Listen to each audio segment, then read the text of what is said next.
And we are live. What's up, guys? Welcome to Money Monday, man. We're here, Brandon Carter and Derek Moneyberg. Let's get into it. Let's go.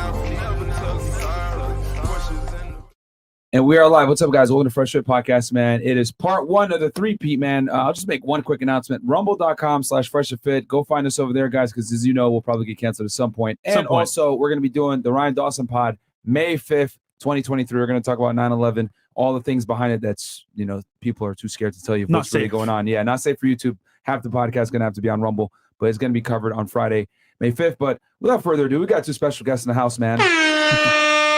Can you guys introduce yourself to the people, please? Legends. I gotta let my man Moneyberg go first. You know what I'm saying?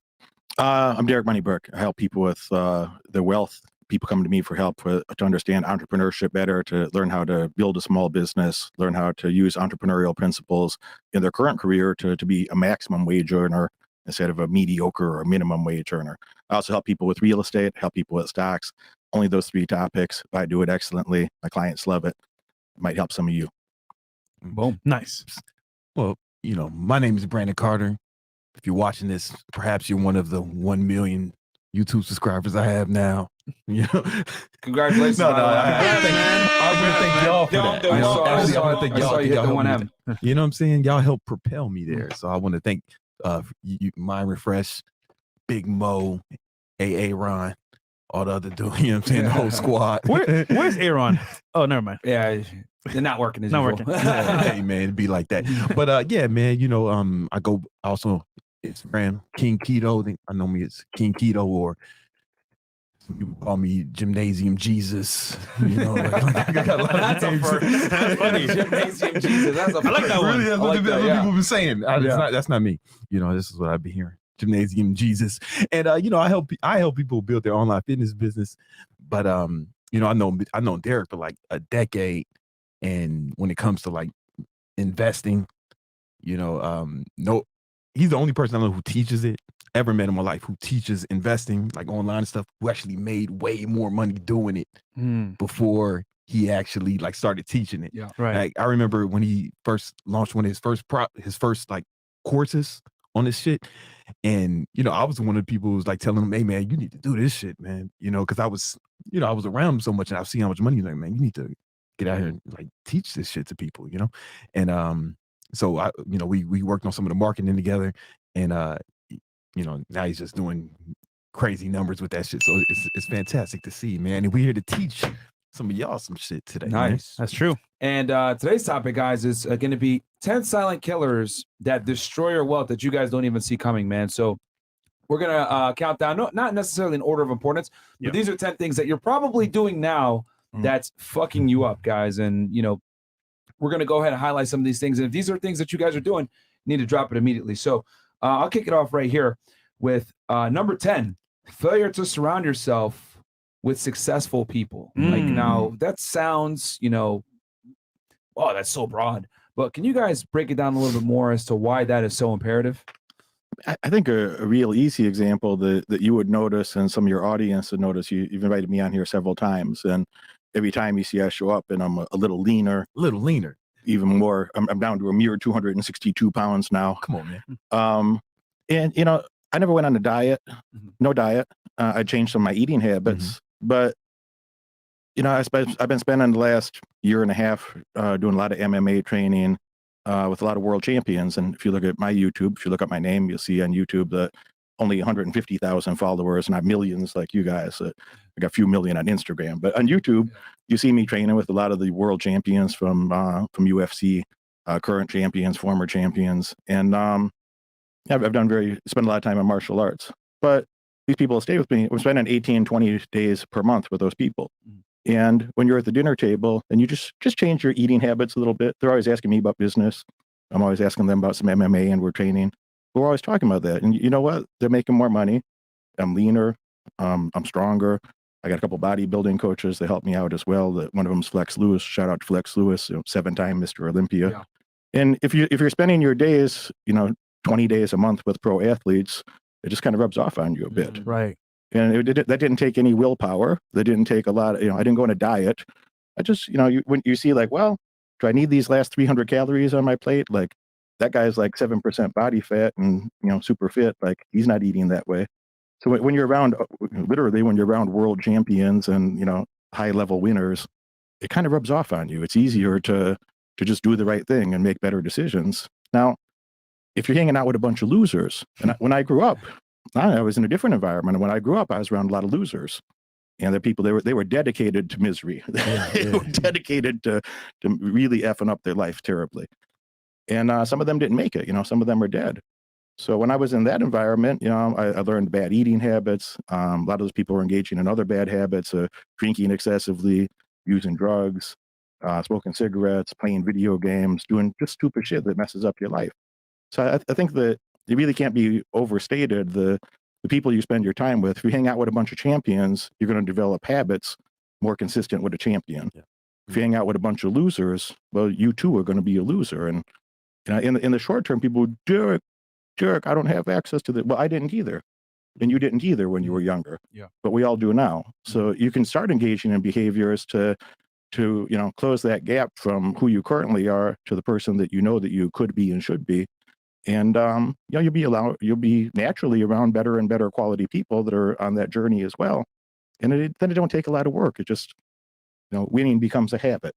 Does that make sense? Yeah. You mentioned a good point there. Just to add to your point. So regarding MMA, right? That's a set of people that are going a route of, like, for example, fitness and being more in shape. So you being in that group adds to your network. So I would just say, if you don't know what to do, join a group or a hobby. Yeah. I mean, you're going to become like the people you're around, whether you want to or not, right? Yeah. It's like, there's a reason people from same regions, they have like similar accents, similar dialect, they dress similar. It's not in their DNA, right? They just, that you become like the people you're around, whether you want to or not. So it's like imperative, you really cultivate that group, man. You're going to ride with the winners or you're going to lay with the losers. You know what I'm talking about? Yeah, I don't think, because we talk a lot about, like, getting a mentor and everything else like that. And that's important. But the power of being around these types of people, you mentioned 18, 20 days a month, like, you just start picking up on good habits just naturally by being around them. And I don't think people understand the importance of being around those types of people and letting their good habits rub off on you. Because when you're around successful people, winners do winner things. And you're like, why am I not doing that? And then you'll just automatically adopt that out of, like, maybe shame or not wanting to be a loser when you're around these people that are winning. Shame is beautiful, man. Yeah. Like, because you're going to start feeling inferior if you're around a bunch of winners. Like, you're going to feel inferior. You don't want to get lapped by the homies, right? You want to keep up. You know what I'm saying? But that can work negatively as well, right? Like, if all your friends are doing, like, bitch shit, you know what I'm saying? Like, then you're going to feel peer pressured into doing that, right? But if you around like some real G's, you're going to be peer pressured kind of into success. Yeah. And in a good way, right? So you can't get around it. You should just use it to your advantage. I don't think it's a coincidence. Myron got the new AP. You know what I'm saying? Next thing you know, it's gonna be flooded with diamonds. Nah, you don't do that no more. See, influence, bro. My influence me. I gotta be plain Jane now. No more diamonds. Y'all met somewhere in the middle. I like it. Yeah. I just brought this very plain platinum present. What is this platinum? I'm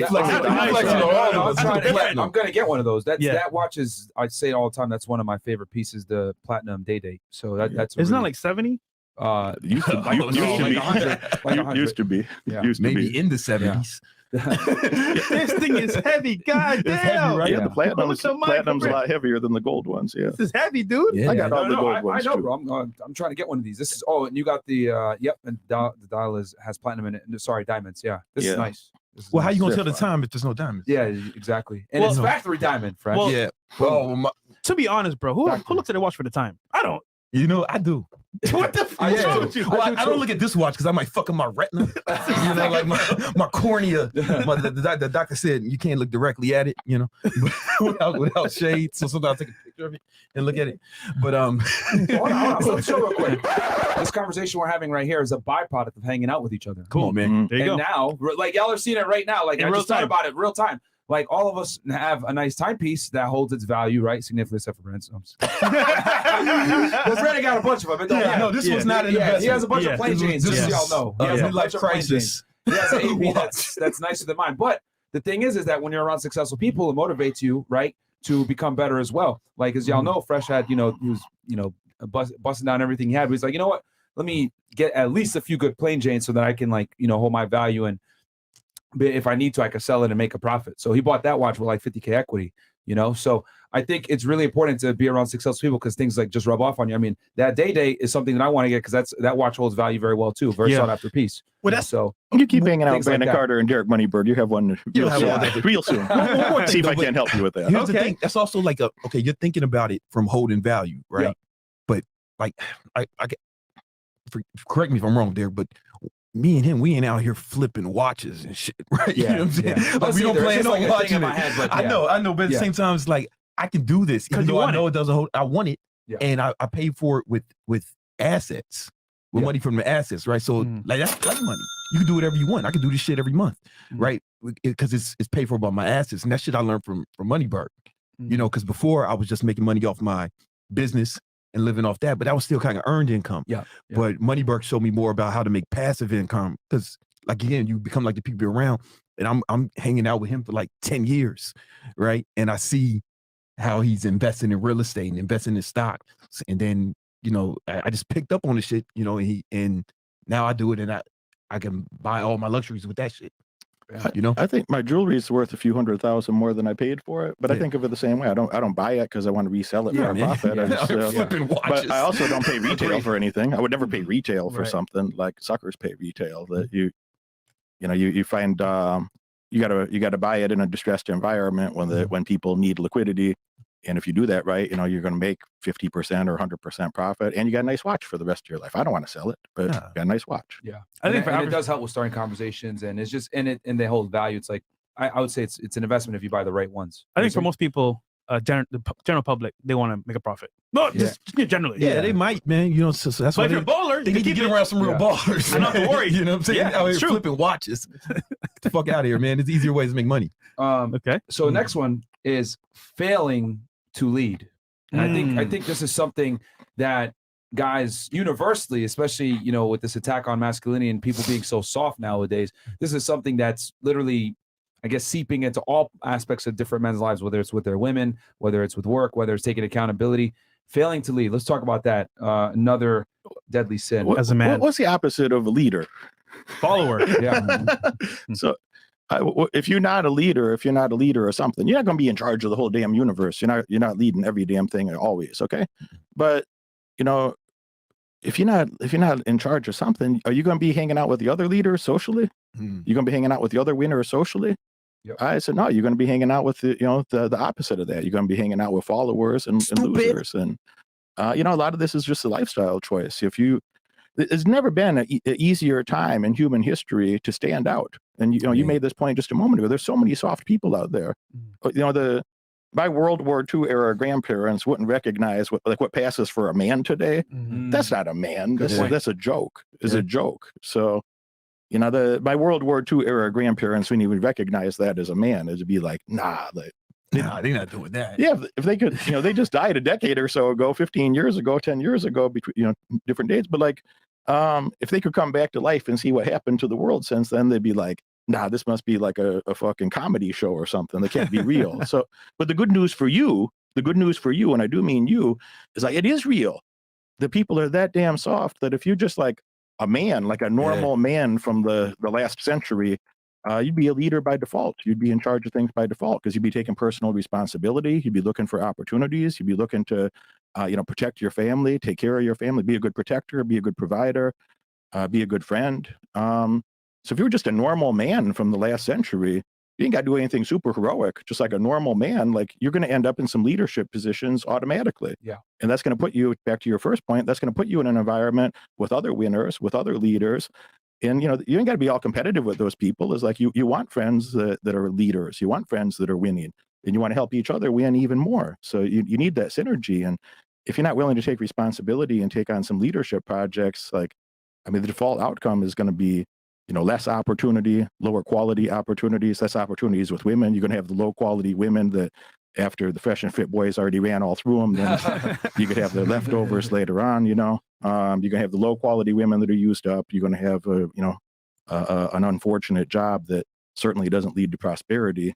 So, I mean, the cost of not being a leader, first of all, it's not that hard. Secondly, the cost of not doing it is so awful. Like, I don't know why somebody would want to do that to themselves. That's sad, man. And unnecessary misery. It's really easy to stand out now. Like when I see a lot of friends, I know they complaining, oh, they're attacking this and attacking that. And I get that. And they're not wrong. But I think, oh man, that makes the real G's are going to stand out even more. Yeah. You get what I'm saying? Like there would be no, like had shit not got so soft, then it wouldn't be no room for motherfuckers like y'all to come up, right? Y'all fill the void, right? And I think all of us can do that. If you guys watching this too, right? If you a real G, then it's so much easier to stand out amongst these soft motherfuckers. You know what I'm saying? Mm-hmm. So like, I see shit getting all soft out here, and I'm like, shit. It's like you ever see that episode of The Simpsons where people got all soft and the aliens was like, oh, it's perfect time to attack. That's how I feel. Yeah. It's my perfect time to attack. You know what I'm saying? Better for me. Yeah, it's better for me, man. Yeah, they say when there's like, blood in the streets, it's time to eat, right? And I mean, there is definitely a void. There's a reason why content like this, people like Andrew Tate, us blew up, you guys grew your channel significantly because there's definitely a void in masculinity, and leadership is a tenement to that. And a lot of guys lack that. They're just like, oh no, I'm just going to kind of participate and hopefully I'll be rewarded for that. So, but that's a good point as well, that like, you go back 70, 100 years ago, men were actually men just by being men versus, because it was just like they knew that they had certain unalienable responsibilities that they had to take care of. But nowadays it's like negotiable for the men. Like, oh, I don't want to work. Okay, cool. I'm just going to chill. Like back then, that wasn't even a thing. Like, not work. Even people that were big, like Elvis Presley, people that were big movie stars, people that were already celebrities. When there were military conflicts, they like left Hollywood to go join the military. Because it'd be like shameful not to. It'd be shameful to not do your part to protect the country and to be a good protector. So who would do that in Hollywood today? These are some of the softest people ever. None. Yeah. I seen some shit, every once in a while, all the time I talk about like working hard working. I tell my story about how I came from nothing. I was working all them jobs and putting in, like 12, 14-hour days. And motherfuckers, all the comments be like, man, you get burnt out. You can't do that. You can't do that. And I'm like, hold up, man. I did it. Derek did it. Myron and Fresh are doing it now. And they millionaires, right? So if there's people doing it, it's not too hard. It's too hard for you. Because you soft. And you're making it way easier for the G's to stand out. So I appreciate you taking yourself out of the race. Thank you for your sacrifices to make us look so good by comparison. Thank you so much for that. And just because if everyone was a G, it wouldn't be as special as it is right now. You know what I'm saying? And real quick, just out to your point, Derek. So by default, if you're not a leader, you're a follower, which means that goes to everything in life. Dating, your boss, where you're at. And if you don't want to improve, that's fine. But just know that you're going to stay there. And once again, if you change your mindset, change your perspective, become a leader, you gain so much more in life. So that's a very good point, man. It's even worse because it's not that you're going to stay there, it's going to get even worse over time. Because as you get older, you have less opportunities and lower quality opportunities. You've missed out on tremendous compounding, intellectual compounding, social compounding, as well as financial compounding.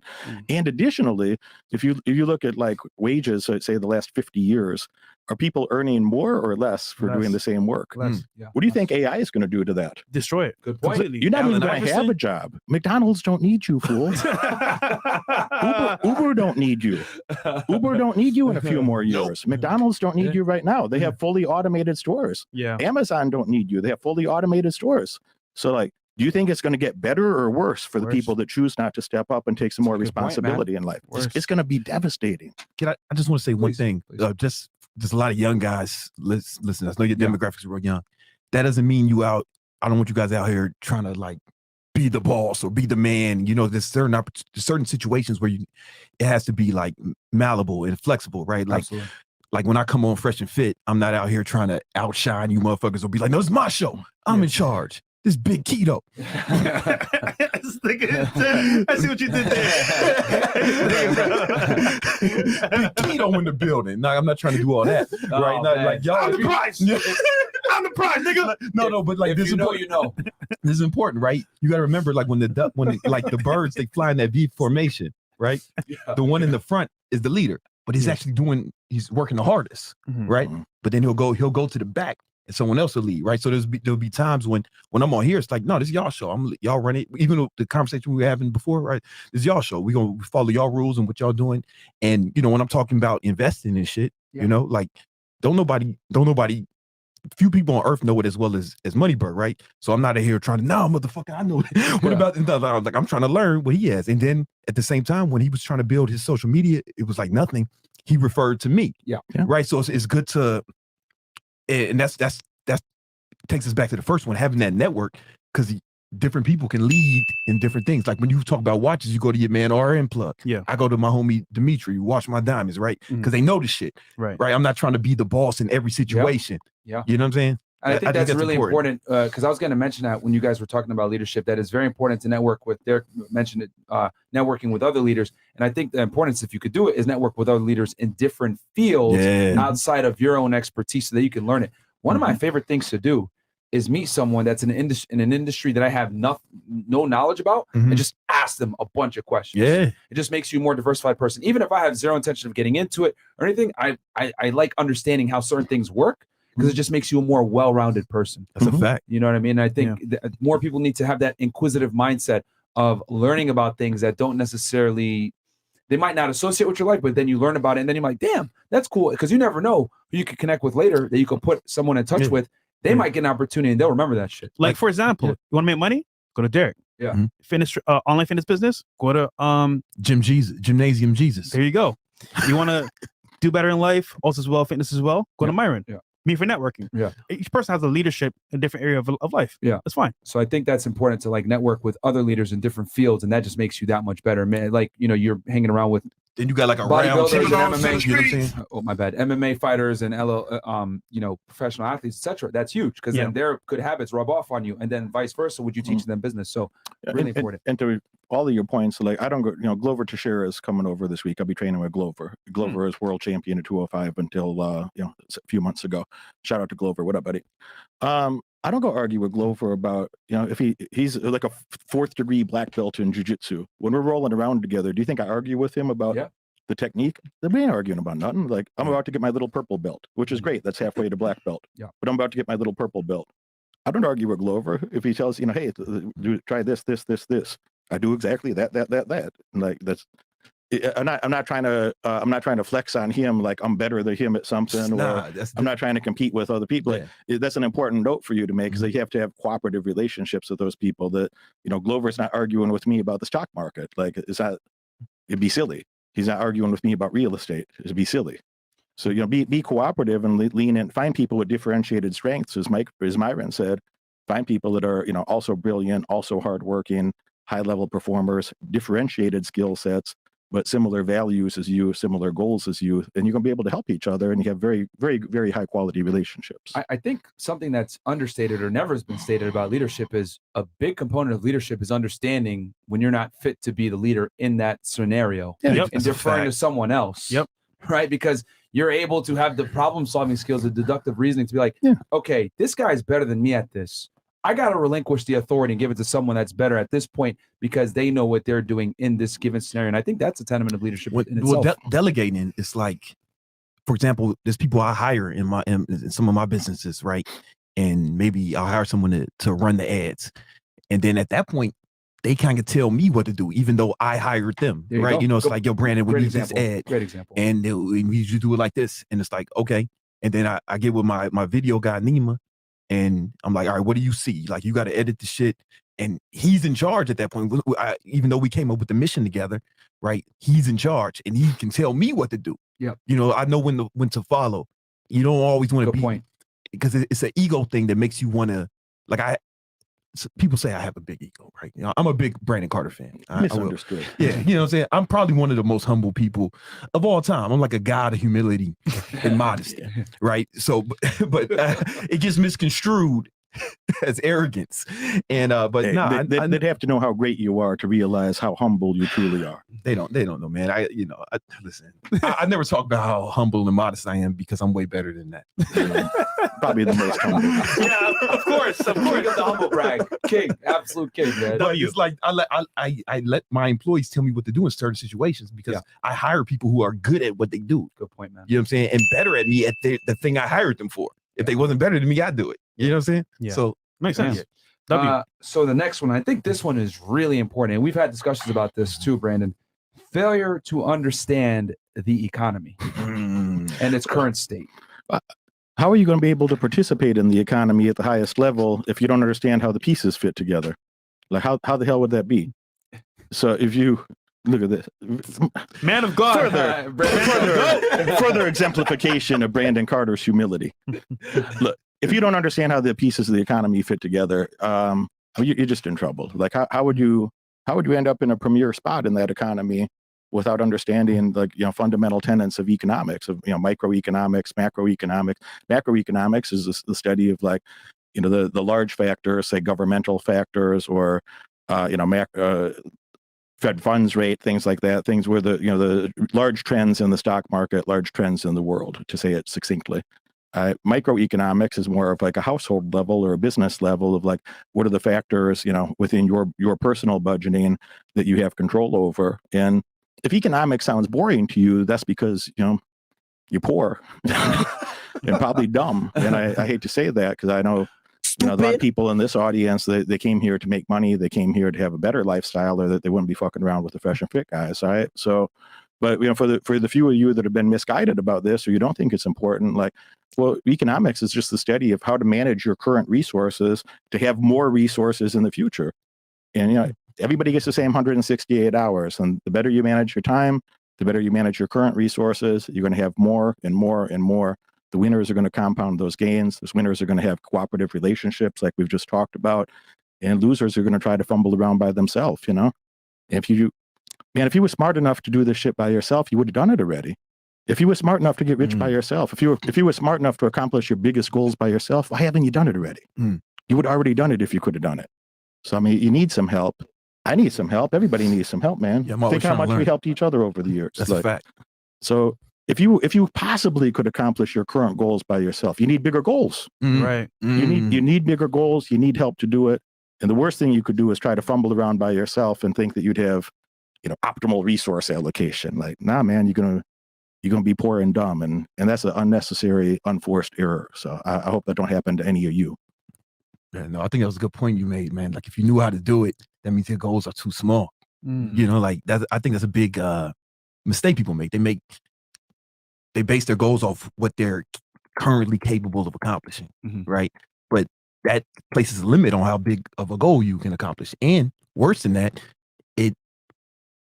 it doesn't force you to grow, right? You want to set a goal that's big enough that it forces you to grow. It's got to be something you actually aren't capable of now because you don't have the right information, or you're not good enough yet, and that's going to force you to grow, right? You got to think about it like a tree will only grow, if you plot a plant will only grow, the size of the pot you put it in, right? Yeah. You need to think of yourself like you out there in the forest, right? Unlimited amount. So that's going to force you're going to have to learn some new things. You might have to seek out some new mentors, right? Every time I set a bigger goal, it's like, I don't know how I'm gonna do it, but I'm gonna figure it out. I'm gonna go search out for the information, and that forces me to actually grow as a person. As far as seeking out the information, can you guys talk about, as savvy investors yourself, can you guys talk about the importance of, obviously, you could take in the mainstream media to a degree, but you also got to consume alt media as well, because what they might tell you in the mainstream media might not necessarily be the optimal route to go when it comes to maximizing investments. What's your guys' take on that as far as alt media versus mainstream? The mainstream media has been so discredited in recent years. There's a reason that some of those stations, major brand names, major stations have lost 80% of their following. Yeah. There's a reason that a channel like yours has the following that it does, and it's growing so rapidly.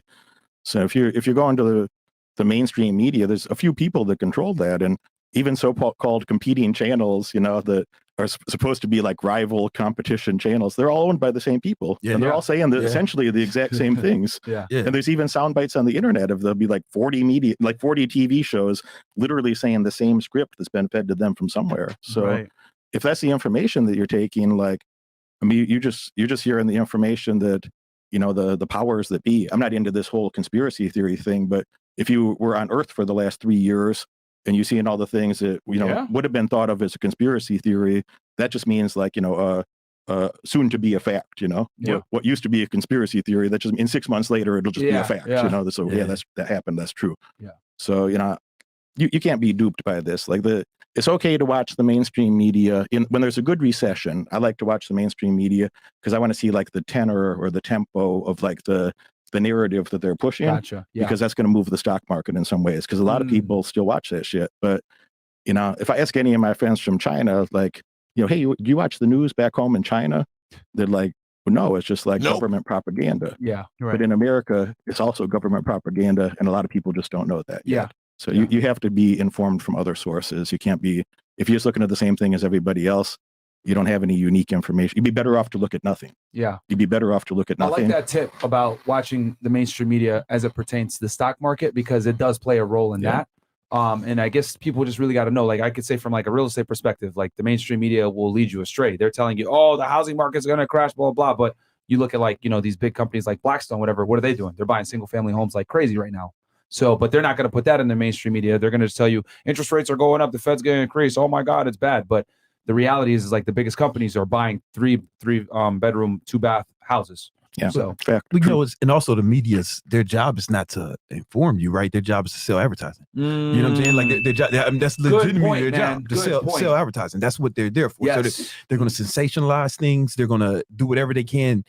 Like this is the first form of clickbait. Right. You know what I'm saying? Like it's the first. I don't think people understand what you just said, how much of a bomb drop that is. That their job isn't to inform you. No, their job is to sell advertising. Yeah, job is to sell advertising. So that's why I would always seek out mentors and pay them. Right. This legit, I would pay them because they're incentivized to help me win, not to sell advertising. You get what I'm saying? Because it's, I don't know, I spent a lot of money on different mentors and throughout my career and even today, but their job is to help me, come up, as opposed to the mainstream media. Their job is to sell ads. And, and it's amazing that you mentioned that, because right now this video, they're selling ads on this video right now, YouTube. And just so y'all know, there's a reason why financial channels and children channels make so much money. It's not necessarily that the content is better. It's that it's friendly, so they could put way more ads in it that will pay more, because it could go to a bigger audience when you do financial and or children content. It's why I suggest all of you get YouTube Red, so you don't let advertisers destroy your viewing experience. I think is the best investment ever. It's like $10-20 a month. But long story short, that's really needs to be said. That they're not making information to make you better. They're doing it to sell ads, man. You know what's sad about this whole topic here is that regarding change, right? You need to acknowledge where you're at and accept it. If not, you can't really change. So what's happening is with the media, they push an agenda towards you. Where it's like, oh yeah, everything's like this. Reality is the other way. So you believe this lie or this system of a lie, and what happens is you go down this path of no return. Versus if you look outside of that, to mentors like Derek, Brandon, ourselves, you get a different take on life. Now, you have to question because your belief system may be different, but at the end of the day, if you can understand what reality really is, you can win. But if you don't, you're stuck in that cycle of going to work, getting a job, going to school, and you end up dying sad and depressed. And they'll deliberately make you sadder and make you more afraid of shit. So you tune in tomorrow. So you tune in. Yeah. No, real shit. Like, for example, did that all 2020. It's a cycle. With some pandemic, if y'all remember. The left-wing media and the right-wing media, they both do it. Like, they both a bunch of scammers. You know what I'm saying? Like, for real. Like, ultimate scammers. Yeah, like the left-wing media will have you think that, the 1% is taking all your money and they taking away all your advantages. Like, facts. I ain't doing shit to y'all, man. I ain't even thinking about y'all, man. Or like the right-wing media would say, one thing I used to see, it was like, maybe they still talking about it now. I try not to consume too much of that bullshit, but any media in general. But they talk about how transsexuals are in the bathrooms and shit. And then I was like, is this a big problem? And I fucking searched it. don't do this because it'll fuck up your search results. But like transsexuals is like 1% of the population. I'm like, wait a minute, this ain't a big problem. But they know motherfuckers that get mad about it. You know what I'm saying? It's like there's less than 1%. There's more professional athletes than there are trannies. Right? Like I lived in New York and I don't remember seeing one ever. Unless they like, maybe they're just no, really Brandon, Derek. Let me ask you this. He just said something right that was phenomenal. The whole topic of trans in the news. Does it help me make money? Yo, who gives a fuck? What does it do? Distract me? Quick conversation about dumb stuff that isn't even relevant to me. Yeah. Both, it seems as though both, we could kill Twitch and Facebook and stuff. Come on, come on over. Y'all do that shit every time I start talking, man. Hey, 35 plus minutes, man. That's a record, actually. Don DeMarco, man, for you making it that long. I think that's a really good thing to notice is that, like, you know, the right wing, the right media, they use like shock value of like degeneracy from the left to shock the conservatives. And then the people over on the left use greed from the conservatives to shock the people on that side. So both sides press certain buttons that they know will trigger so they can go ahead to get the views to sell ads. That's the only fucking thing they're doing. That's their only job. Their success is predicated on how many ads they can sell and for what price. At your expense. And now you mentioned before that the mainstream media is basically government propaganda. That's 100% true. A lot of these mainstream legacy stations now are subsidized by who? The U.S. government. They're no longer, they don't make the same ads. So who's paying for all this shit now? The U.S. government to push out certain things like get your booster shot, blah, blah, blah. It is what it is. The new TV to me is YouTube, bro. Yeah. Honestly. Okay, so that segues into the next one perfectly. And that is, so we're counting down. We had failure to surround yourself with successful people, failure to lead, failure to understand the economy. Now, failure to know probability. If you can't, look, for some people, math is boring. I like math, but I got a competitive advantage naturally. I was born half a Jew. Now, them boys. For people that don't like math, you don't have to like it, but if you can't understand like a basic probability of an outcome or, you know, basic statistics, fundamentals of statistics, you know, if you're bored right now, it's okay, but you're going to die poor. For those of you that have your attention, like, look, you got to use that every day. How can you make an intelligent business decision? How can you make an intelligent life decision if you can't calculate the probability of an outcome, or at least have a decent intuition about it? At least have a decent intuition of like what's going to happen in the future. So, you know, fundamentals of math, you know, like statistics, it's going to help you understand what's the probability of outcome. How are outcomes distributed? What's, you know, a normal standard distribution, or left skewed or right skewed, or some other boring things that, you know, some people don't like. But if you don't know those things, it's like you couldn't do what you're doing in real estate without knowing that. I couldn't do anything in the stock market without being able to do some basic math. And, you know, I took a lot of advanced math courses through university, through grad school. You don't have to have a bunch of advanced math, but you have to understand, you know, how to calculate probability, how to think about statistics in a pragmatic, practical way. You really can't make an informed decision. And, you know, how would you do better than the people? How would you do better than the algorithms? Yeah. How would you do better than the big fund managers that can hire the best computer scientists in the world and the best mathematicians in the world? How would you be able to compete with that at all if you're not willing to understand some, you know, some basic math? It's like the media narratives is like the rich are, you know, somehow punishing you, or the rich just keep getting richer. You're doing that to yourself. If you feel that way about society, if you think, oh, some people just keep getting better and better and moving farther away from me, and no matter what I do, you know, I can't get there. Stop playing video games. Stop looking at nonsense media. You know, look at things that are informational. Like you're on Money Monday, you're probably thinking about some money. You probably like to have some more of that. And for some people that, you know, read some books. For somebody like me that, you know, it's like Moneyberg. So money doesn't sleep. Money, money, money. There's more to life than Derek money. No, there's not. There's not more to life than money. There's not more than life than money. There's not. It's like not. Money is your freedom. There's not, man. Money equals freedom. Yeah. Money equals the opportunity. If you have just $1 million in the United States, you live 11 years longer on average. That's right. Damn. Just $1 million. So money gives you the freedom to live longer, to have, you know, much higher quality surroundings, higher quality friends, higher quality romantic partner. Your kids are going to be safe, protected, better educated. Less management problems later in life because the dumb shit they're going to do if they're hanging out with idiots. Yeah. Like you got to understand statistics to get some money.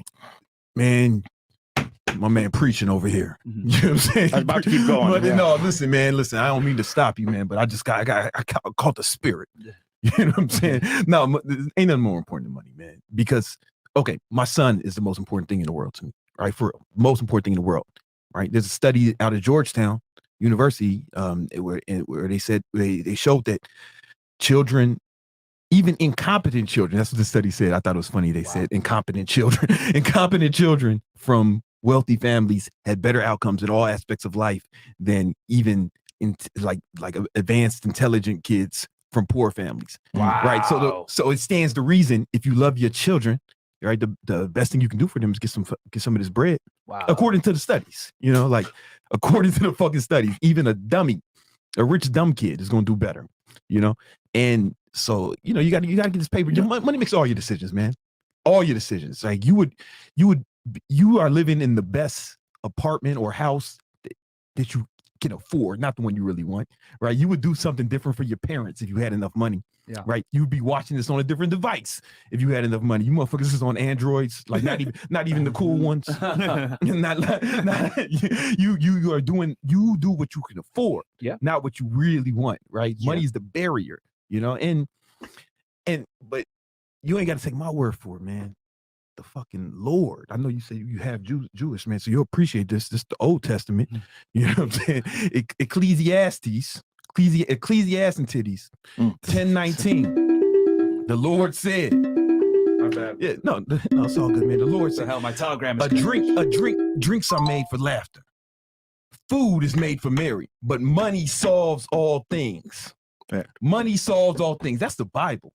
That's the Bible. That's the Lord. The Lord said money solves all things.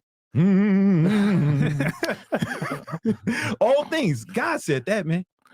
I created that first program, the 10 Commandments of Wealth. Well, I thought he said he created the Bible. That's Even better.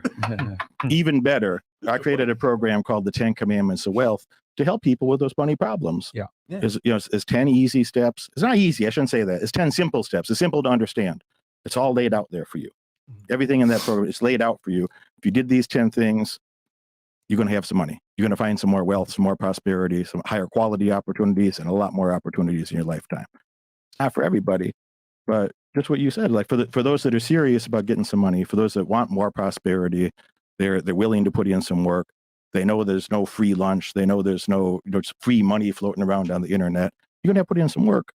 But if you want to get away from that mainstream media, if you want to get away from a lot of the distraction of, alternative media, and some of it's very good and some of it's very distracting. You guys run quality shows that people know they can come here, they're going to learn something that's going to be entertaining, they're going to have a fun time, they're going to learn something valuable, they're going to be able to go home and implement that. You don't need to make a purchase today to implement a couple principles. Yeah.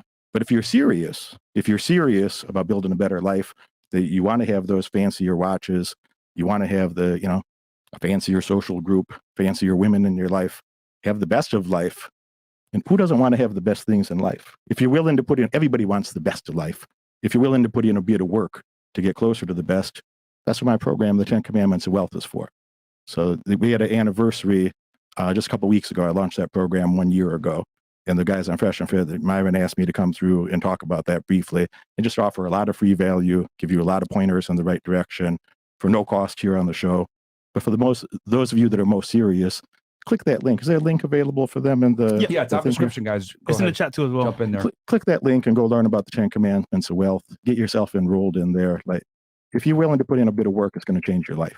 I teach the marketing section of the 10 Commandments. I teach the marketing commandment in there. Yes, and we definitely are going to talk about marketing as well and the importance of that. Mm-hmm. But no, I agree with you guys 100%. Understanding probabilities are very important, because the other reason why it's important, guys, is if you understand probability, you're able to know your chance of success and then mitigate some of those risks so that you can increase your likelihood of winning, right? So I think that's something else that people need to understand, why it's so important to watch the markets, know your probability of success, and then mitigate against those factors that could hurt you. But even in any area of life, for example, dating, dealing with issues in your life, probability wise, okay, does this make sense or not? But yeah, because everything's a bet, right? Like life's a game of bets. Are you taking bets? Like, even driving here is like your likelihood that you'll survive on the way here. I just got off a plane, it's a safe form of travel. I bet that I would get here safely, right? Everything is a bet, and then on a bigger scale, it's like businesses, the business you start, the type of business you start, type of woman you end up with, right? If you like fresh, right? Are you gonna use a condom or not? Right? You taking bets. You know what I'm saying? You taking bets. Fresh is like, nah, I ain't gonna do that. I'm gonna pull out. That's what he is. You know what I'm saying? He keeps, but it's you don't even do that. Oh, wait. But you don't even do that. But he keeps the plan B. He keeps the plan B on that. You know what I'm saying? And then so he's like, okay, I got if it don't work, I got plan B, so it's all good. So he's thinking in probabilities. What I'm trying to say, statistically. Right, Yeah. he's making choices. I get it. No, man. When I was in college, I used to say the B stood for Brandon. Yeah, playing Brandon back in the day. But like I'm an adult now, Yeah. But you'll learn. You know what I'm saying? and that actually segues perfectly to the next part right here, which was I was waiting for the roast, bro. I was waiting for the roast.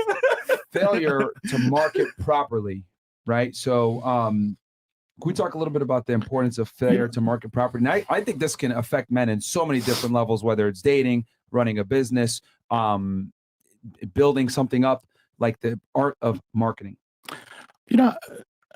So talk about marketing versus sales for a second. I don't even have a sales team in my company. There's no sales team. We don't do all this cold calling, sell. There's no sales team. If somebody wants to work with me in a live program, if they want to buy a digital program, they can click that link. They can be involved in the digital program. With 60% off for your shows. Normally, I seen one guy writes here $1,000 for a course. Yeah, it's usually $2,497. It's 60% off for this promo. And that 95% of the comments I've seen on the screen are extraordinarily are great comments. And then as soon as you say that, they're selling the course. So, hey man, it ain't for you. It's not for everybody. If you're concerned about, don't buy it. Yeah. There's a lot of things on here. If you couldn't learn anything, just being here and having a lot of free content, a lot of things would change your life if you just acted that. Go stay dumb. I'm not coming to your job telling you how to flip your burgers, man.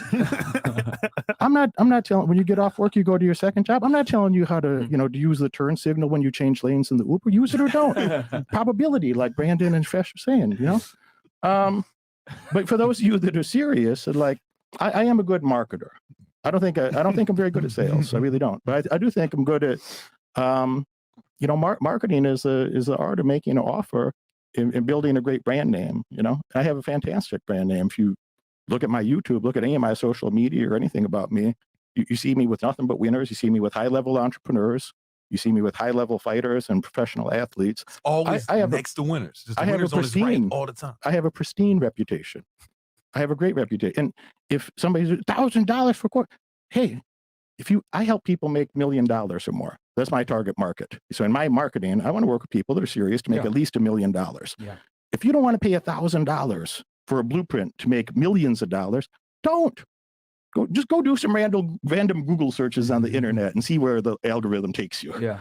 But when you're watching like a moose sex video or something, an hour later, when you're watching animals fucking, or some dude putting makeup or wherever the algorithm takes you, some dude putting lipstick on. It's like, don't be surprised when your future is not as bright as ours.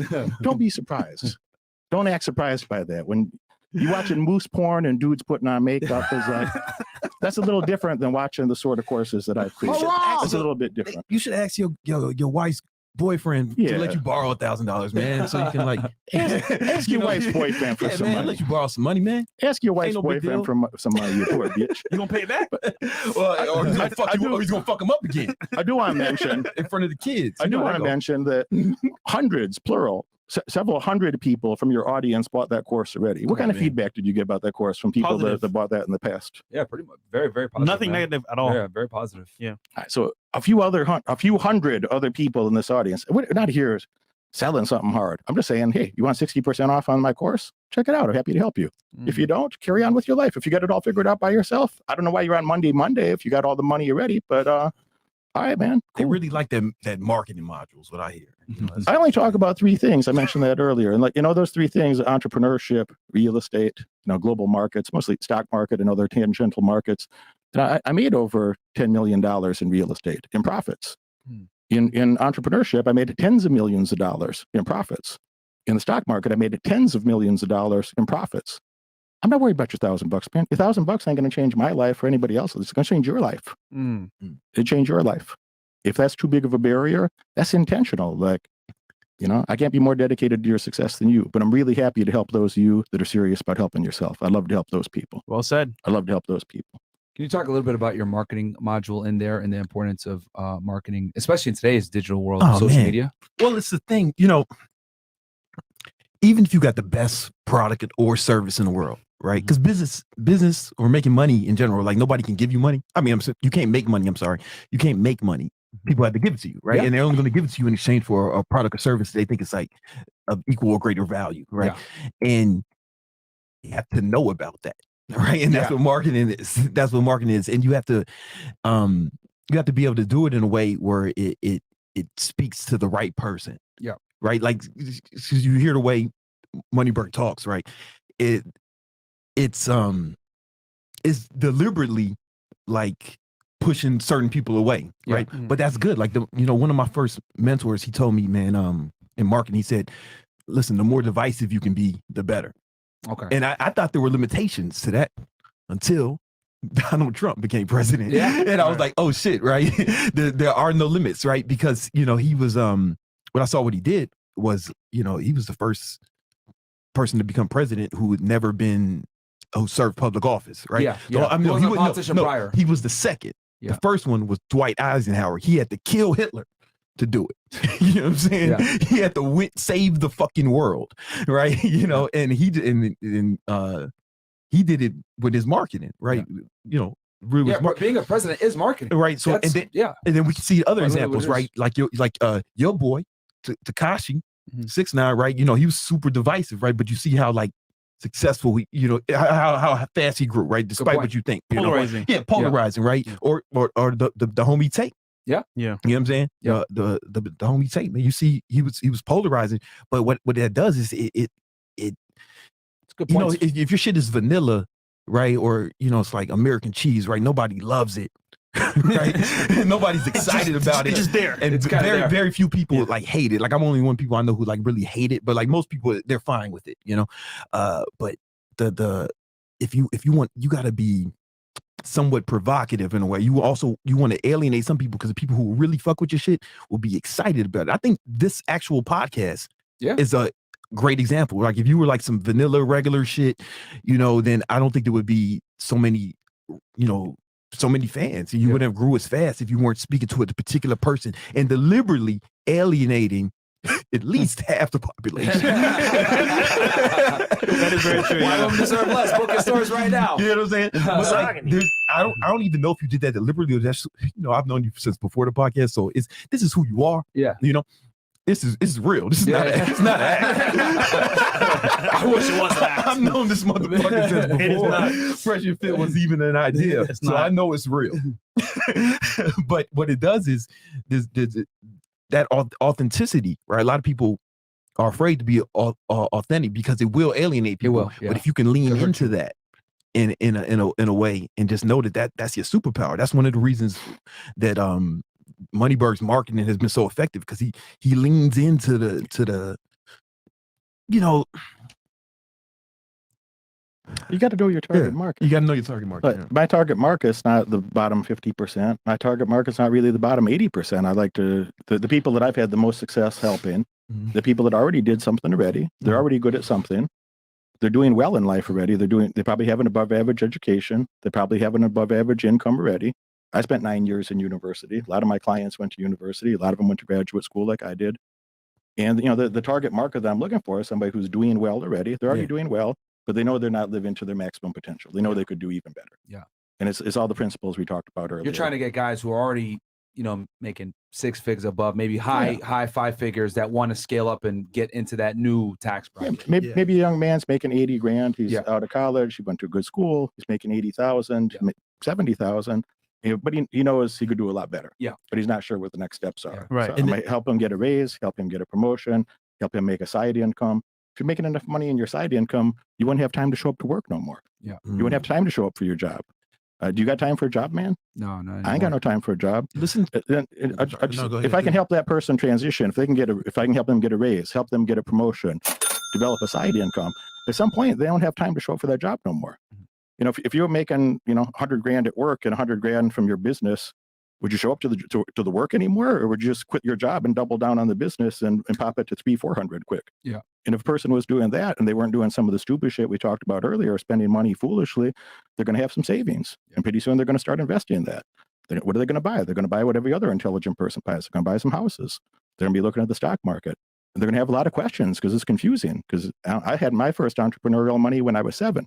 Tomorrow is my birthday. I turn 44 tomorrow. Oh, So on your late show, on your late show tonight, I'll be turning 44. So, you know, that's 36 years. So yeah, there's a lot of things that I learned in that time between university, between my own experiences, between learning from other winners that is going to help you a lot. I'm not trying to tell somebody who's dedicated to poverty, I'm not trying to change your life, man. Carry on as you wish. If that's your quest and your dedication, I'm not hating on your way of life. Like, well, how's it hurt me? It's like, I don't mind having the extra women that you could have had. I'm going to go make a lot of money that you could have had, but now I got less competition. Like, it don't hurt me. Does it hurt you if some guys are like, don't compete with you? Does it hurt you guys if like men refuse to compete with you and make a real effort in life as you have? It's really easy to get into the top 20 nowadays, man. Top 20%, Sure is. man. It really is. Sure is. Just some effort. And that's, I think, but when you hear him talk, he has a target market, right? Yeah. I think that's super important marketing.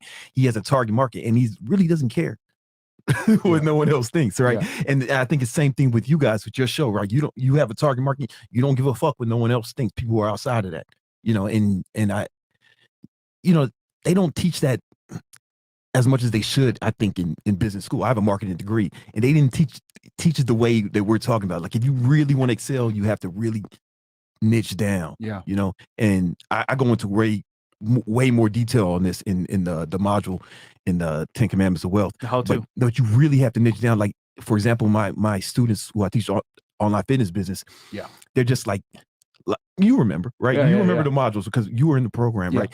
It was the very first thing we talk about is have a target market, right? Who do you want to help, right? And then what problem do you want to help them solve? And then how do you want to help them solve that problem? Yeah. Right. So automatically you're not just a fitness guy or a fitness girl anymore, right? You're an expert in this, right? There's a reason, you know, like last night I took my mom and my sister to Capitol Grill, right? It's not nice spot. It's a nice spot. I fucks with Capitol Grill, right? And it's a nice steakhouse. You know you're gonna get a real good steak, right? But it's a steakhouse, right? You people dressed up to go in there, you know. Like now I can get a steak from a diner, from a New York City diner. You know, you go in there, they open 24 hours, but I might go in there with basketball shorts on, tank top. You know what I'm saying? And you know they're gonna give me I can get anything from there, like pancakes, fucking burrito. Right, you know, plantain or a steak, right? But the steak is gonna be way more expensive at Capitol Grill because they specialize. Right, you want to be a specialist. They can charge more. They can charge more because they're specialists, and you know that I go into that in way more detail in the 10 Commandments of Wealth in that module. But you know, Moneyberg is a specialist in investing in business, right? And he's not trying to be everything to everyone, right? And I think that's a big problem with mainstream media, right? They can't really get down into it because they have to go. They have to fence it. They have to go broad. They have to fence it. They have to go broad because they're trying to sell the most advertising, right? So they have to be broad as hell. But you guys are not trying to go broad. You're not even trying to get to all men. You only get to a certain. A lot of advertisers won't work with us just because of what we do, and we're okay with that. And I think people need to be okay with the fact that you need to be polarizing to the point where people are scared to work with you to a degree, because that shows how 10 toes down you really think are. About tampons. Think about tampons. Let's think about tampons. Go. Right? They don't care what we think about anything. Right? It's half the population. Fuck, right? Man, who but cares? It's not even all women, right? It's not even all women. It's not young women. It's not little girls, right? Because they don't have a use case for their product yet. It's not old women, right? Because that time is past, man.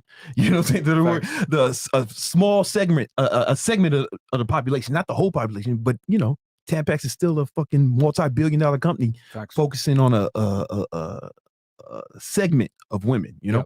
No, good point. Do you have something fresh before we move on to the next one? No, I was just gonna say, like, even for self networking as well, even bring guests on the show. Some guests are like, you know what?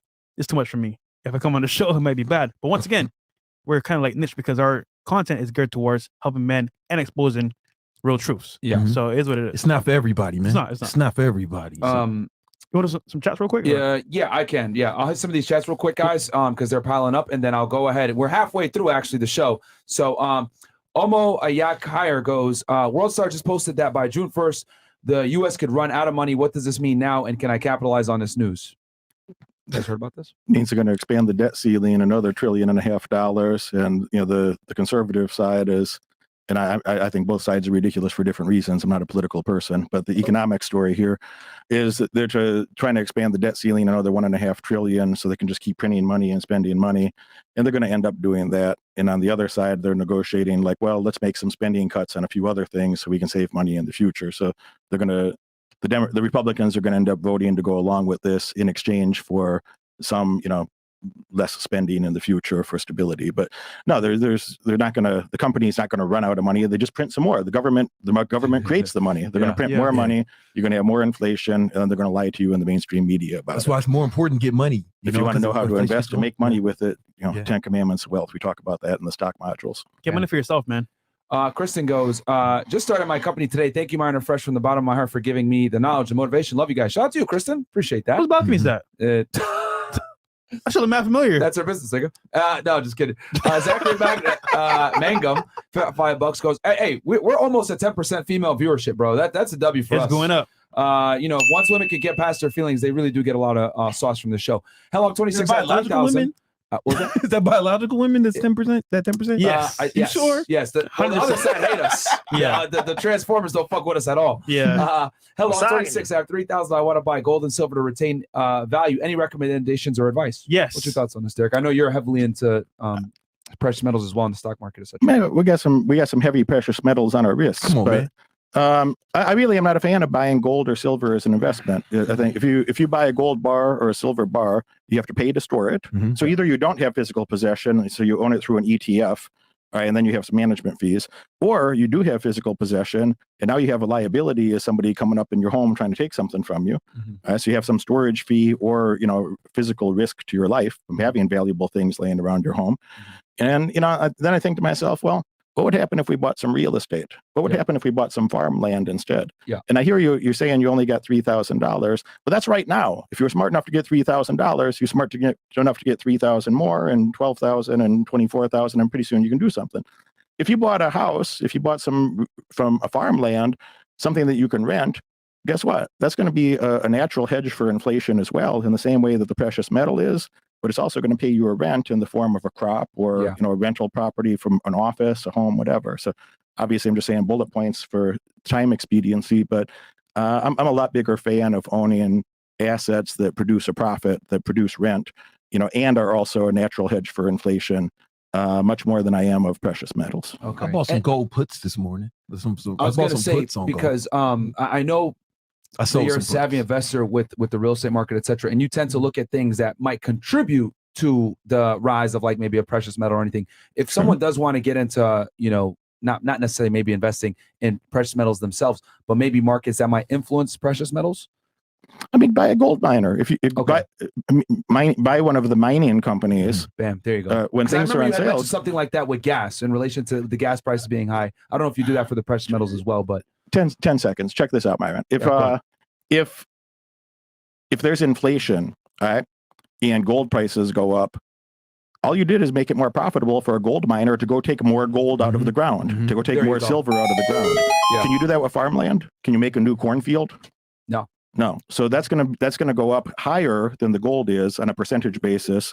High quality real estate is going to go up higher than the gold does, and you can collect a rent off of it. You're getting paid twice without having the liability of, and you can leverage it. Yeah. Try to get it, 20% down on your gold bar versus 20% down on real estate. Yeah, the bank won't give you a loan on that. There's a lot of reasons you'd rather have real estate from that. You get a dividend, or you can sell calls against your positions. Yeah, you can do a lot of different shit with that. Yeah. Gotcha. All right. Where are we at here, Mo? Hey guys, from this point forward, I'm only going to read 20 and up. I'll fly through these just so that we can get through the show. Why Women Deserve Less is a phenomenal book, and I highly recommend it. Only 63 on page 63. Why is it DOS and do's and don'ts instead of do's and don'ts? All right. Well, thanks. Aaron Claire is actually here in studio probably somewhere, so I'll let him know he's my editor. He's here. All right. Naturally Petty goes, what are everyone's opinions on investing with Edward Jones or JP Morgan? I'll turn that to Derek. I went to graduate school with those people, or most of them couldn't make it to my graduate school, honestly. And I say that without disrespect, it's just a fact.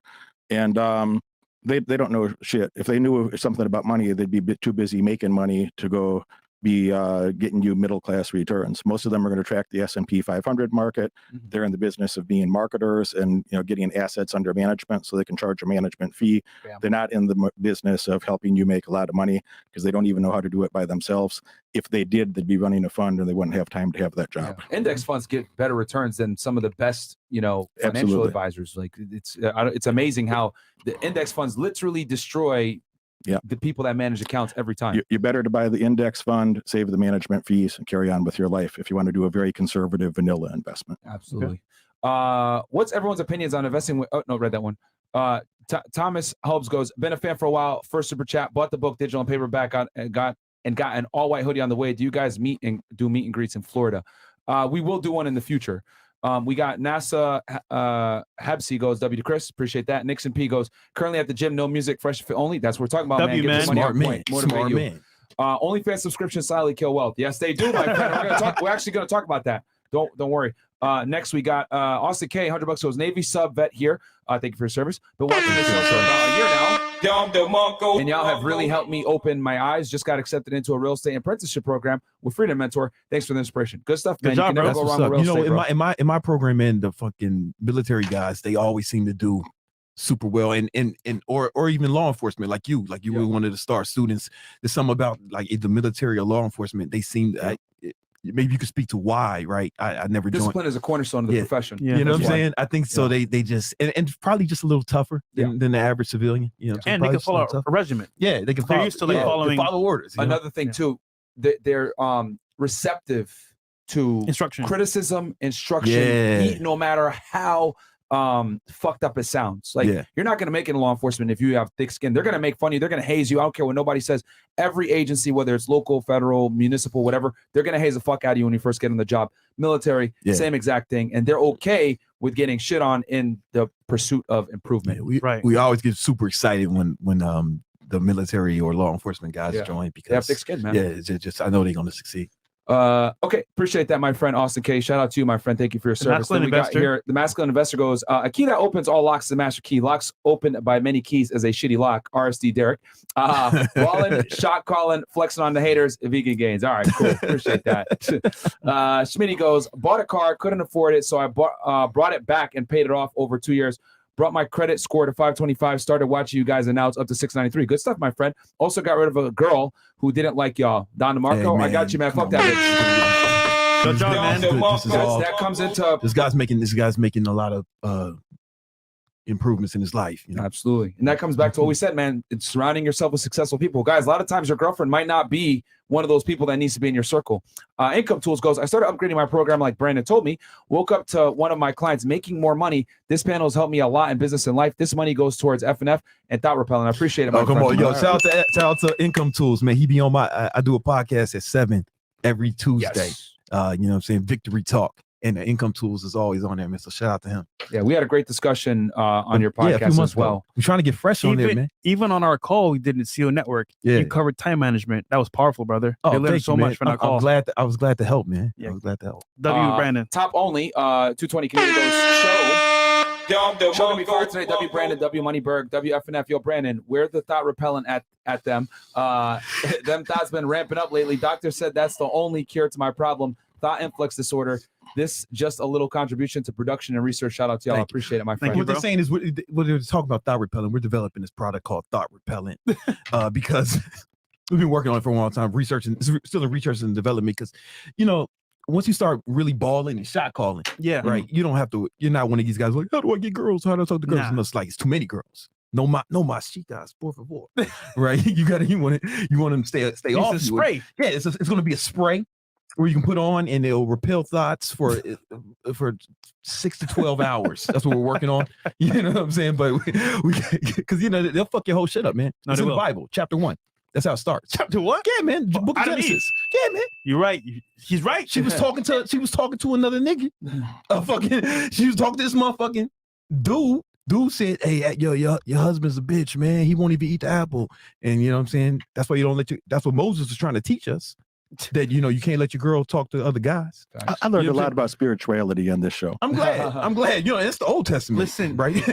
Brandon, she followed his program, not her husband's. Yeah. Messed up, Come bro. on, man. Because she's the dot. Yep. Exactly. You got it. Exactly. They'll fuck your whole shit up. Now we all got to wear clothes and go to work. thanks to Eve. So they'll fuck your whole shit up if you let them, man. So now we're at number 5 here. Okay, we're officially passing the midway point. All right. Another thing that will be a silent killer of your wealth is failing to negotiate or have negotiation skills. Derek, can you talk about that a little bit? There's a sad phenomenon that a lot of people, it goes with like the softness of men in recent years, that these things go together. But there's this thing that people don't like to tolerate social pressure. They're not willing to tolerate the social pressure. Or they just pay the sticker price for things. Yeah. I don't like to pay retail for things. And, sometimes I pay more. That's counterintuitive. But sometimes, it depends on what your goal is. Yeah. Sometimes you should be happy to pay a premium because you want premium outcomes. Yeah. Sometimes something's a commodity. And why would you pay a premium price for a commoditized item? You would just pay the market price. Sometimes things are very negotiable where, there might be some disruption in a business where they have, unexpected capacity, maybe a big contract they lost, right? And they have some workers they'd like to keep there. And you don't have to pay, a high price for a contractor who just lost a big contract. Maybe everything was great. Maybe the contractor is great, but somebody pulled out on them and now they got, a lot of room in their schedule and nothing to do. Do they want to fire their workers? Or would they rather have somebody come in, like somebody like me come in and say, hey, I'll keep these guys busy, have them do this. I'm going to make sure all your expenses are covered. You're going to make a small profit. Mm-hmm. You're not going to make your normal profit. You're going to make a small profit, but all your bills are paid and you can find more work in 3 months and so on. So there's a lot of different ways to negotiate things. It depends on the context and depends on what the outcome you have in mind is. But if you don't have that creativity of thought and you're not willing to tolerate a bit of social pressure for somebody to tell you no, no is the beginning of a negotiation. That's the first parameter you found, that at this moment that person's not interested in doing a deal under these terms. Yeah. But are they still there? Are they still talking to you?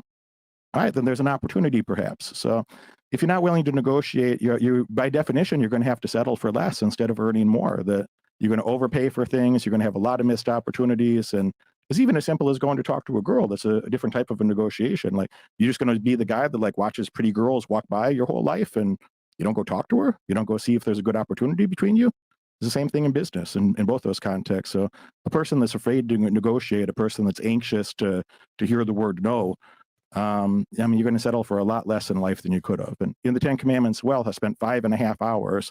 That one module is 5.5 hours just about negotiation. It's the number 1 commandment in the program, actually, because it's that damn important. So you're going to have quite a literal master class of the academic realm of negotiation and practical experience realm of negotiation that you're going to do a lot better for yourself. That one 5.5 hour module is going to change your life if you go through it. It definitely will. I've been using, negotiation is, especially the higher up you go, and you have different stuff. I just had 2 court things. Like one was a suit, one other thing was something else, but like both settlements. But I had to negotiate them, and the outcomes turned out, really well in my favor because of my ability to negotiate, right? And and I learned a lot of that from Derek over the last 10 years.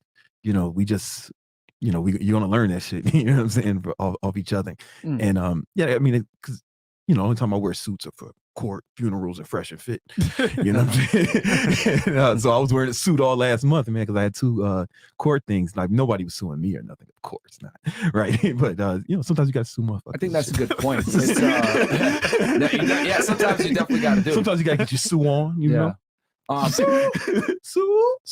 people don't understand that if you're uncomfortable negotiating, then what you're going to end up doing is being uncomfortable with the deal itself, and what has longer lasting effects, the deal itself that you weren't happy with, that you were too scared to negotiate. So I think people really need to understand that this is a life skill that could be applied to different facets of your life, and it's that important. I mean, Trump famously, the book Art of the Deal, the person who's willing to walk away from the deal has the power, and that's where we want you guys to be. I mean, the quote is, You don't get what you want out of life. You get what you deserve or negotiate. Yeah. So Bars. true. Bars. Very tied to we talked about earlier in terms of leadership. Like if you can't negotiate a better circumstance for your people, how would you be the leader of those people? It don't even make sense. Yeah. So now we're going to get into some things, guys, right? That a lot of you guys, I mean, a bunch of these things you guys are failing to do, but these are some things that are more, I guess, common and direct. Number 4, watching TV, playing video games, or doing some other type of time occupying activity. Damn. Let me throw in there like excessive meditation. Please, yeah. So the comments can blow up and say, fuck this Moneyberg guy, fuck this.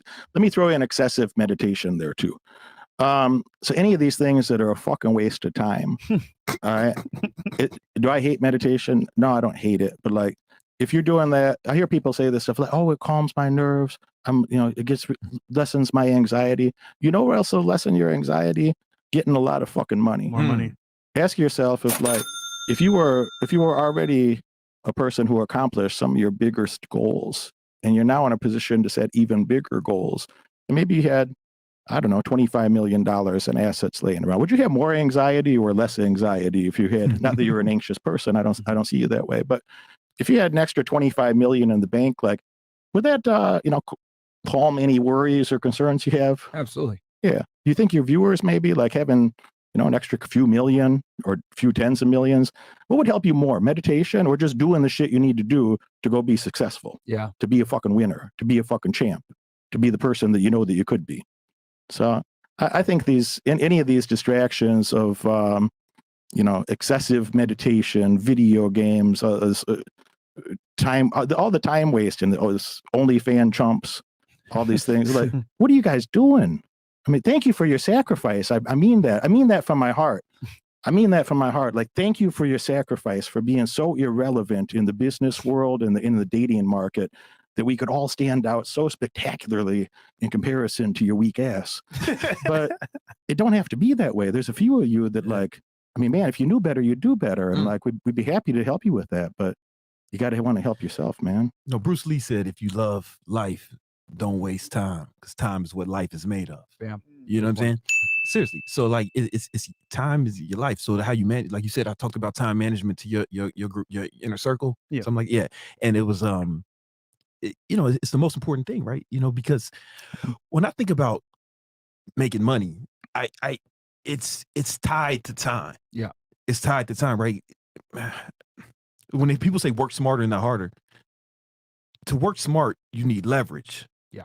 Right. And for example, the more leverage you have, and there's 3 forms of leverages, right? There's money, right? If you got some money, you can use that to make more money. I don't have to go into that.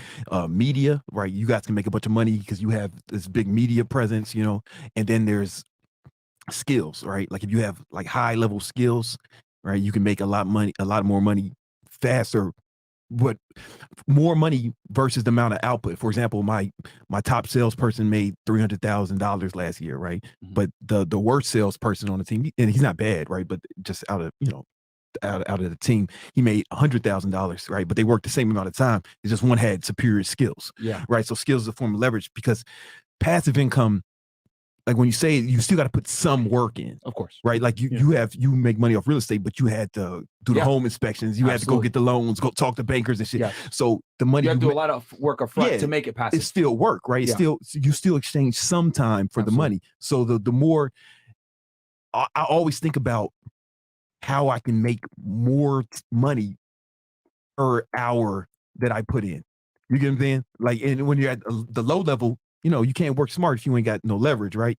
Dumb motherfuckers can't work smart because they dumb. Right? And broke motherfuckers can't work smart. Yeah. Because they broke, because they dumb. Yeah. Right? You know what I'm saying? You got to get smart to work smart. Yeah. Right? And you're gonna have to learn some things, get some different skills, build up some leverage in order to do that. And that's gonna take a lot of time initially. Yeah. Right. So if you're squandering that time on things that aren't improving your leverage, and it's not improving your life or making you some money, right? Then how are you going to move forward? Yeah. Like, how are you going to move forward if you're not going to be able to do it? You know what I'm saying? I got a comment on what Derek said earlier. You mentioned meditating is trash, right? it's funny because now I'm hanging around like more people are successful billionaires, right? Yes, please. It's like, yo, bro, wake up at 6 a.m., going on a yacht to meditate. I'm like, this is a rich person like hobby. Well, he said So- he said excessive. Though. Excessive. You know No, what I'm saying? no, but here where I'm going with it, right? So people that are broke, what are you meditating on? Because I'm like, bro, like you're broke. Like, Check this out. What's though. stressing you out? yeah. So what the fuck? One of the guys that I've been around that loves meditation, is a very wealthy guy that I've spent a couple weeks of my life around, is Russell Simmons. Yeah. Mhm. And Russell Simmons made at least $500 million fucking dollars. Mm-hmm. If Fat you Farm, made everything else. Def Jam Records, sold that for 130 something million, sold Fat Farm for 235 million. Yeah. Then he got himself into financial services, got himself into jewelry. If you made $500 million fucking dollars and you want to meditate a little bit and clear your mind on your fucking yacht, That's Sweet- different. sweet, Yeah. sweet. However, and I didn't say that meditation is trash. I said I think it's a distraction for a lot of people. Yeah. Like if you spent your time focused on like, if I engaged in behaviors that would be goal oriented, that would actually help you create significant wealth, like you wouldn't have these anxieties to begin with. 95% of those anxieties would solve themselves. Yeah. And after you're silly they're rooted in fucking money. rich, if you want to go meditate a few minutes a day and clear up that other 5%, Right. sweet, do whatever the fuck you want. Your time is yours now. Mhm. Your time is yours. But you're not showing up to a bitch ass job, reporting to somebody that you don't respect, that you don't even like, spending your days pretending some shit's important that you hate doing. But you got to pretend it's important and say, yo, yes, sir, no, sir, yes, ma'am, she, he, her, him, zer, truck, fire truck, Lawnmower. lawnmower, whatever your coworker identifies as a lawnmower, you're supposed to call them that. Like, get the fuck out of here. Just get the fuck out. You know what I love about you guys is you talk about reality. Yeah. You know that some of the things people think are controversial, some of the things are intentionally poke at people and shit. I do that too. It's very entertaining. Yeah. But God damn it, you talk about reality. And we're not here talking about fire trucks. We're not here talking about, some adult man that wears a wig and has a beard and wants to be called by a female name. Like, that shit's weird. Don't put yourself in there. But if you got a job, if you don't have enough wealth, you got to show up and play by those rules. Yeah. it's If true. your fucking coworker, you might work with a dude for 13 years. His name is Bobby, a big masculine guy. Okay. Bobby got bigger arms than I do. All right. Great. Bobby. Bobby slips one day in the shower, bumps his head, Mhm. and now it shows up still with a beard and big arms. That's right. But now he's got a dress and a wig and Mhm. demands that you call him Barbara. Happens every The day. fucking HR department's going to have you calling him Barbara, For sure. or you can't feed your family because you were a bitch. In those 13 years that you could have been, building your wealth. Could have been. Those 13 years that you could have worked on entrepreneurship, you could have worked on investing, you could have been somebody. Could have been. You just hung out with Bobby and thought everything's going to be cool. You and Well, Bobby. I'll tell you what, it's going to get worse. The AI stuff it's an exponential acceleration in the movement. Those of you that took math understand what that means. Those of you that don't, you're hopeless already. Forget about your future. Forget about it. It's going to get worse. It's going to get worse. In the next few years, you're going to see Disney just laid off 11,000 people, I think. 7,000. Facebook laid off 11,000. Yep. Twitter. Like, what do you Amazon. think? Yeah, Twitter. You think Elon hates money? Elon loves money. He's the richest fucking guy in the world. He just cut 80% Yeah, of the staff, 80, yeah. Yeah. and he says things run better. Right? So you think that nobody else is paying attention to that? You think that you're not replaceable? Damn. Hey, if you're not serious, you have a limited amount of time to get your head together, to learn the things that you need to learn. Well, there's this crazy volatility that's going to continue to happen in the markets in the next few years. And at some time, the AI is going to do that better than anybody else can. And it's going to do whatever you're doing better than you could possibly do. Even if you are a winner, even if you're doing well already. There's a lot of accountants, there's a lot of financial professionals, attorneys. There's a lot of jobs that are going to be replaced from that. I think it's a scary time. And I'd be very frightened if you don't understand the economy, if you don't understand how to make money and profit from the volatility, you're going to be a victim of the volatility. Yeah. So I wouldn't be sitting around meditating. You should be anxious. You know why people get anxious? Your brain is telling you you're not living up to your real potential. Yeah. Your brain is telling you that you should be doing some shit. And the last thing you should do is go meditate early, sit on your ass. The last thing you should do is be fucking meditating to try to feel less anxious instead of taking care of the core problem or the root cause of that anxiety, which is that you've been a bitch in the past and you got to do better now. Got to do better. And even if you've done great, maybe you haven't. Maybe you've done good in the past, but you know you could do better. You wouldn't be here on Money Monday if you didn't know you could do better. You came here to do better. Come on, man. Do yourself a favor. to make a commitment to a better future. Commitment, man. There we go, man. Committed, man. They're expensive fire. 3, using cash and debit cards to make purchases. That's number 3 way that you're killing. That's wealth. the R word. Yeah, which is I can't it's say okay. This person feel retarded. Oh, yeah, that's retarded. Retarded, man. I have dyslexia, so I can say that, man. It's our word. Y'all can't say it. You know what I'm saying? That's our word. So, what's your thoughts on people? And again, these are the 10 things that are silent killers of wealth. So this one is a little bit more detailed, but using cash and debit cards. Well, you guys want me to kick it off first? You guys listen, I know you passionate about this, man, but I will not use a debit card for anything, but it's for, here's the thing. You want to hear some stupid ass shit. Yeah. When I was a teenager, I was watching Yo MTV Cribs. With and there was an episode with Baby from Cash Money. Cash Money Records. Yeah. And he Birdman. He had his own island. Yeah. And he was like, look here, whoa, all these cars and all these houses, I pay for all cash. I ain't got no loans or nothing. Stupid. Yeah, because if you can't buy it, you can't afford it, whoa. And I was like, oh man, that's good advice. If you can't buy it, you can't afford it. Yeah. So I had so my dumb ass, my fucking credit score was 0. Yeah. Because I didn't have no debt, but I had nothing, right? And I had built like multi-million-dollar business with my debit card. And you don't know that's so stupid, right? Because you know how much fucking points I missed out on different shit. And then I fixed my credit and shit. I mean, I got it now. It's like just under 800. I'm sorry. And now everything goes on the fucking platinum card. And I get so many points, man. Like all my flights is free. First class. Motherfucking my girl wanted to go somewhere. And we just, I was like, fuck it, all points, man. First class, 5-star, all that shit. And it's all the time, you know, and it's like, damn, I was missing out on all this shit. And then it's safer, right? Yeah. If you get, I call AMEX, there's a fucking charge. They just, it's no problem. Yeah. And I didn't have to pay it. If I do it with debit card, then it's like, I might have to wait. I might have to wait 30 days. Oh shit! You call Amex with you know what I'm saying? Oh, you got the black card. Black card? Oh You know what I'm shit! saying? That is invite only, my friend. That is very difficult to get one of those. Yep. You got to spend like $100K a month to get one of those. I told right? you, man. Something like that. Listen, over man. 400 a year, but still invite only. 400 don't guarantee you get one. It don't guarantee. It is a because I guarantee. know I spend more than that. And they don't guarantee, and I ain't got one. But it's yeah, man. I just missed out on a lot of opportunity because I was listening to Baby from Cash Money instead of Moneyberg. You know what I'm saying? There you go. You know. What's your thoughts on this? Because a lot of people think that, no, I'm just gonna pay everything cash and debit card because I don't, it keeps me from overspending. Look, I don't buy things I can't afford. I pay my credit card every month. Yep. It's like, I'm not a religious person, but I say halfway jokingly, it's like against my religion to pay interest on a credit card. So I don't do that. But I love my credit card. It gives you insurance on a lot of things. You have insurance on a lot of purchases that you make. You get a lot of points. People say, well, the points. Well, if you spend money like we spend money, I'm spending over $1 million a year on credit cards, and just for normal stuff, normal life and business functions and stuff, I'm spending over $1 million a year. So, if those points are worth anything, it's like it's just free money. If the points are, if you get 2% cash back, that's over 20 grand.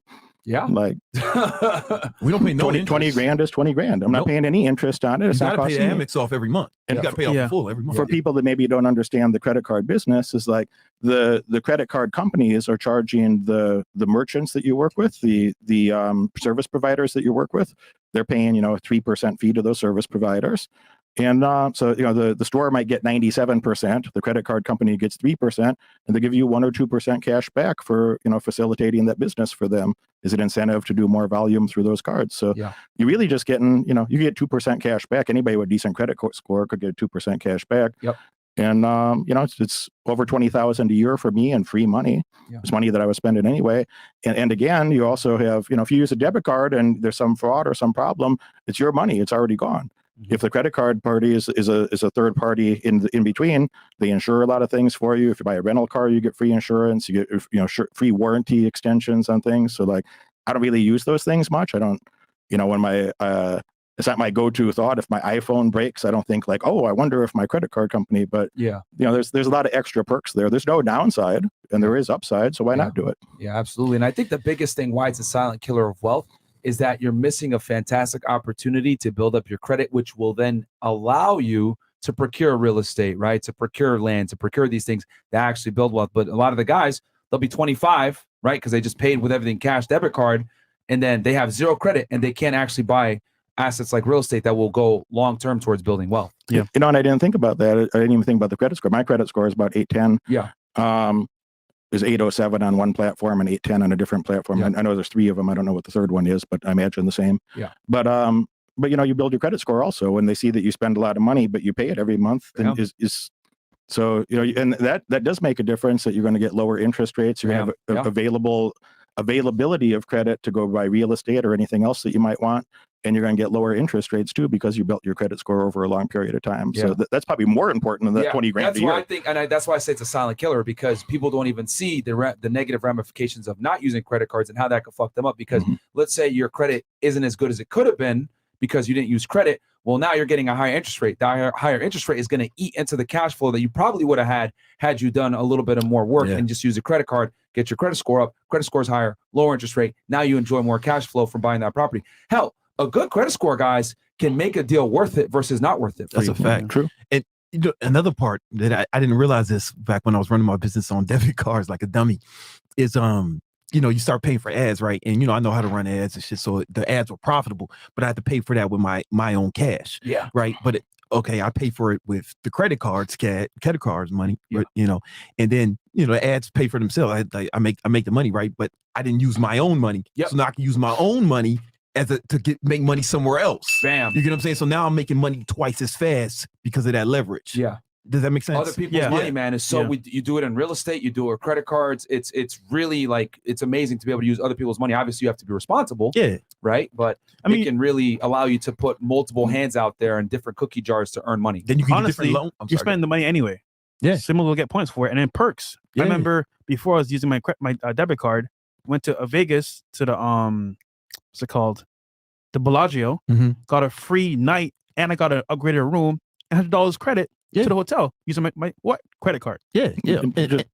I'm sorry, just to put numbers to what you guys just said. I didn't think about that element either. It's not a thing I've thought a lot about. I've been doing it, but I haven't thought about it that way. Yeah. But if you had, to Brandon's point, if you had, $100,000 of operating cash in your business that you can run that up on your credit card every month and pay it off, that's an extra $100,000 that you can have invested in something. If you're making a 15% return on that, you get that $15,000 a year. You get the other $20,000 a year we talked about earlier, and all these other perks that that both of you gentlemen have said. So I'm more sold than ever. Yeah, no, for real. I mean, or even just getting if you got good credits, then you can get loans for certain stuff, and loans are tax free, right? You got to pay them back, but it's you don't get taxed on a loan, right? And then you can deploy that if you know how to make money, the way Moneyberg teaches in the 10 Commandments of Wealth, right? Now you can deploy that money against something that can make you more money. I think it's always great to borrow money if you know you can make money with that money. Absolutely. You know what I'm saying? But I never borrow money for fucking bullshit or just to have fun, right? You know what I'm saying? A lot of people do it to, don't do it to get a vacation or whatever. But if you're intelligent about it and use other people's money, it can literally make you rich, especially when you don't have the capital on your own. 100%, man. 100%. So now we're going to get into number 2 here. Round 2. Fight. Spending, and we talked about this a little bit and we kind of glossed over it, but spending money in the pursuit of hedonism. This can be drugs, girls, partying, alcohol, partying. And a lot of you guys are involved in this crap, and you're broke as hell. I'd like, I talk about working hard a lot, hard work. There was a time when that was value. Men prided themselves on working hard, but now when I talk about it online, there's a lot of pushback. Man, you gotta enjoy life, man. You gotta enjoy life. And when they say enjoy life, they always mean hedonism. They mean partying, drinking, getting high, casual sex, all this other stuff. And none of that stuff is bad within itself, right? But if that's the only way you can enjoy life, I think that's a big problem, because you can only do that sparingly. You can only do that sometimes. You can't get high. I mean, I suggest you don't get high and drunk every day. You can't go party every night unless you're fresh, right? And hey man, I don't drink. No, you work. No, you work. And Right, but you can't go on vacation every day, right? So if people can only get joy from that, then it's like they can only get it sparingly. Now, if you attach joy to pushing yourself, really seeing how hard you can work, to see how much of a fucking G you can be, how much of a man you can be for going for, pushing for your goals every day, going as hard as you can, seeing what you're fucking made of, trying to fulfill your potential. If you can attach joy to that, enjoy life every day. Yeah. Right. Every moment of every day. Right. Like I'm just as happy working on my computer all day, spreadsheets and shit, as a motherfucker on vacation. Right. Because it's a different kind of joy. Right. But it's like, I know I'm growing as a person. I know I'm actually creating value for my business. I'm feeding the 30 people and their families who work for me. Yeah. Right. And my customers, I'm providing value for them. Because remember, people can't give you money. I mean, you can't make money. You can't make money. People have to give it to you. Yeah. And they only give it to you for value. Right. So if you're out here making money, you have to be giving value. Yeah. Right. So you're actually helping people. Right. When you guys do the show, you're helping people, you're giving value. But all this enjoy life shit, that's just hedonism, man. It only helps you. And these motherfuckers who are always yelling that shit, they don't understand how selfish they're being. They're only thinking about themselves and things that they only think even about the ringtone. Even the ringtone is I get money from 50 Cent, guys. Like, come on, man. That doesn't prove that he's a professional. You know, but like, you know, it's real important that you find another way. Did you stop and turn off 50 for a second? You know, that is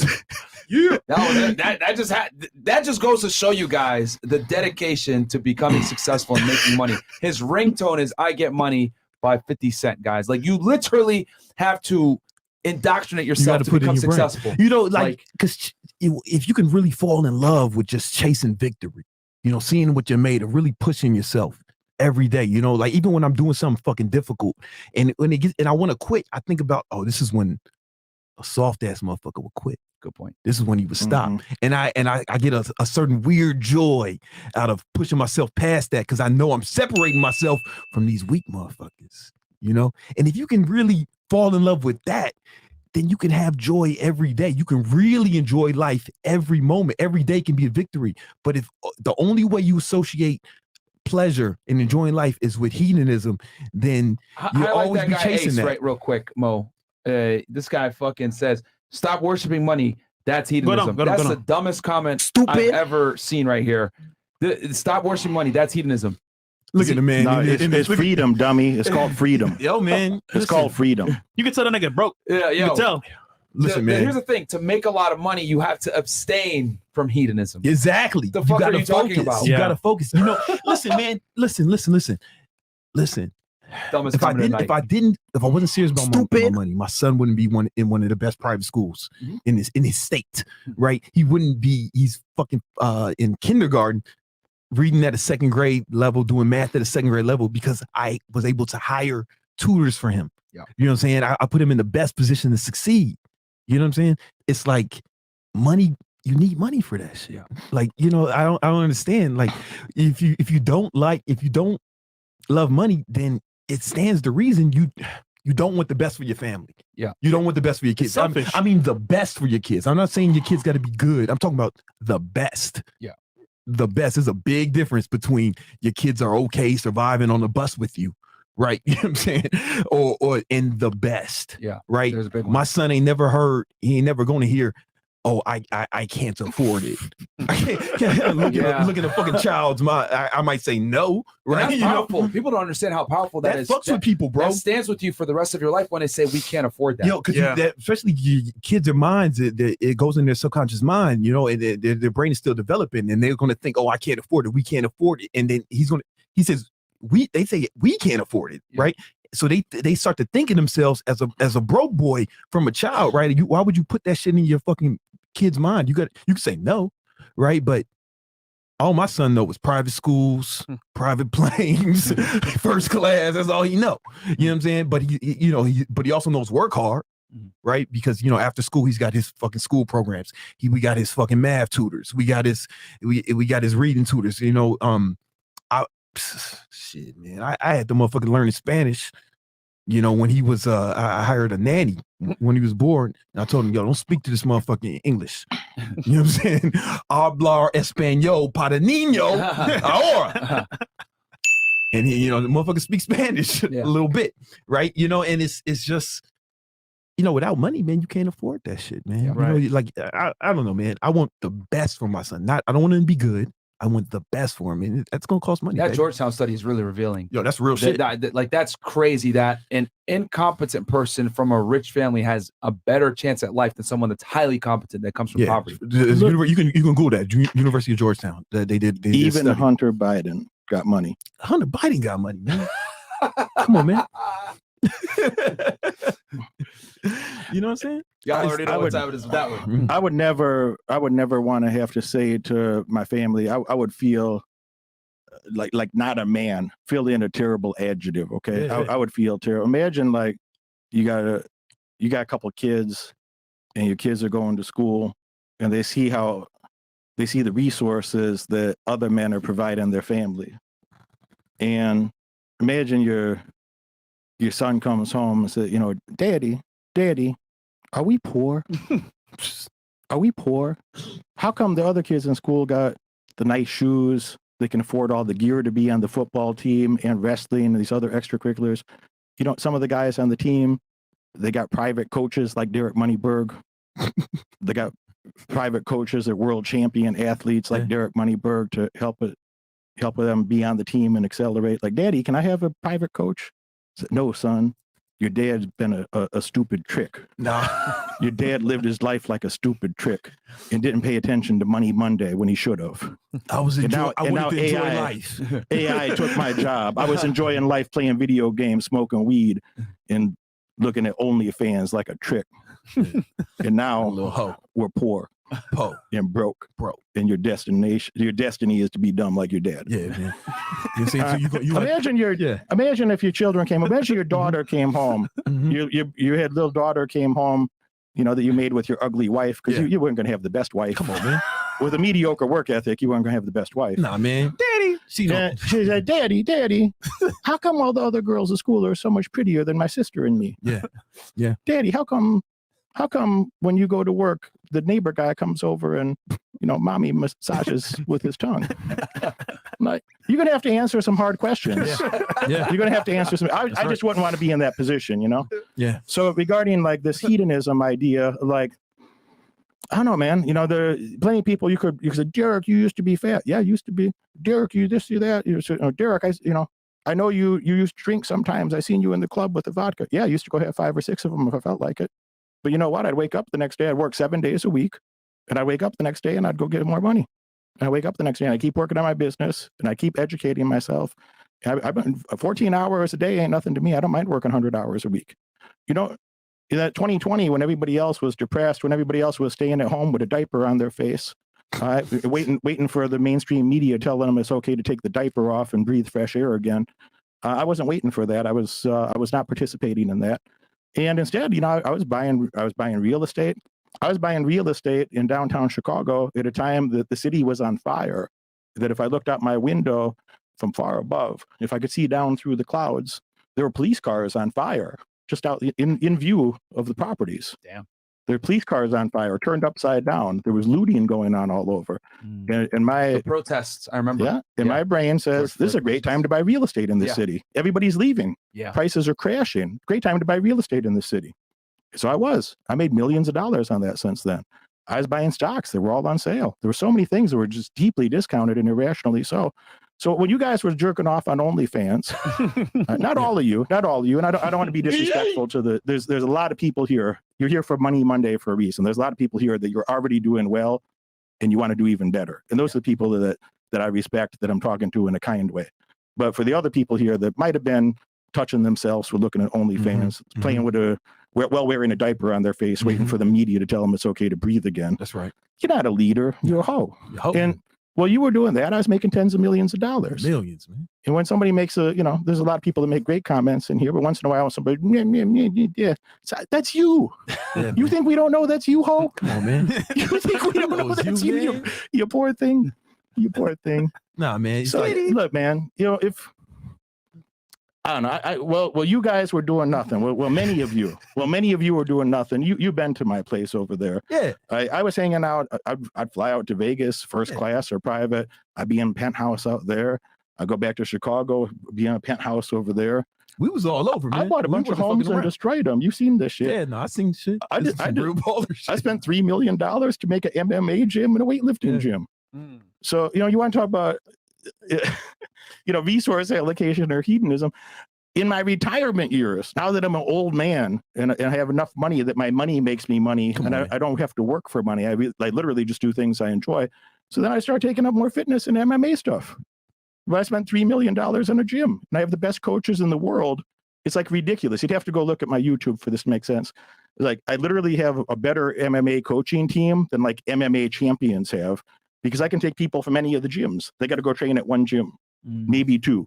They don't get to go train the best of everybody. When I was at your house, who was the dude? Jake Shields was over when you were with there. Jake Shields. You know what I'm saying? 5-time world champion. I just showed up to Moneyberg's house and just Jake Shields is sitting there.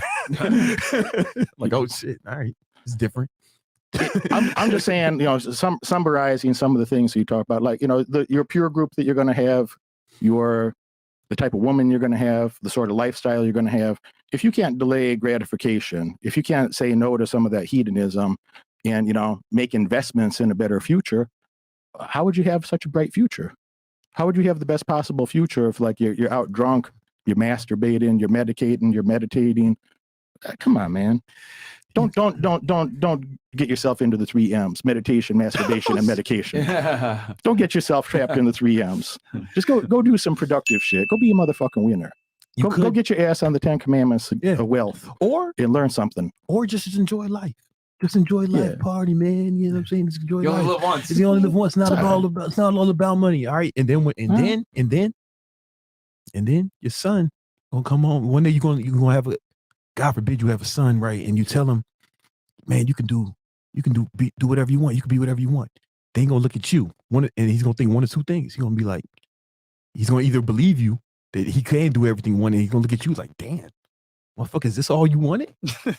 Right? Can you imagine that? Yeah. Right? Is this all you wanted? Or what's more likely, he's gonna look at you driving the bus or some shit, and he's gonna be like, oh, that's bullshit. I can't do whatever I want.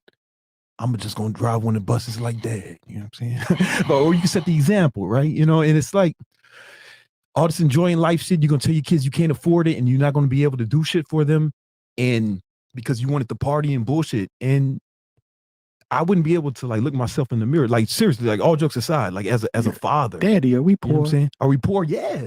Yeah, you're poor. I think you know what I'm saying? I think as a father, you should be your children's like hero. Like they shouldn't be looking up to Batman or Superman or whatever. They can do that for entertainment, but at the end of the day, like they should literally be looking up to you and saying like, damn, like it should be so bad where everywhere your son or your child goes, they're like, oh, you're such and such son. Yo, my because nigga, he built such a legacy up. Let me show you, man. I was at my son's school for like Thanksgiving shit. Like, and one of these kids was like looking at me weird, you know what I'm saying? Like he was like 5 or whatever. And his mom came up to me and said, oh, whatever his name is, he said his mom said that his son went up to her son went up to his father and said, oh man, Mr. Carter, man, he's so cool. He's got muscles and he's strong. And she was laughing because he said it to his fat daddy. Yep. Like you don't want to be that, man. Yeah. You don't want your kids looking up to me.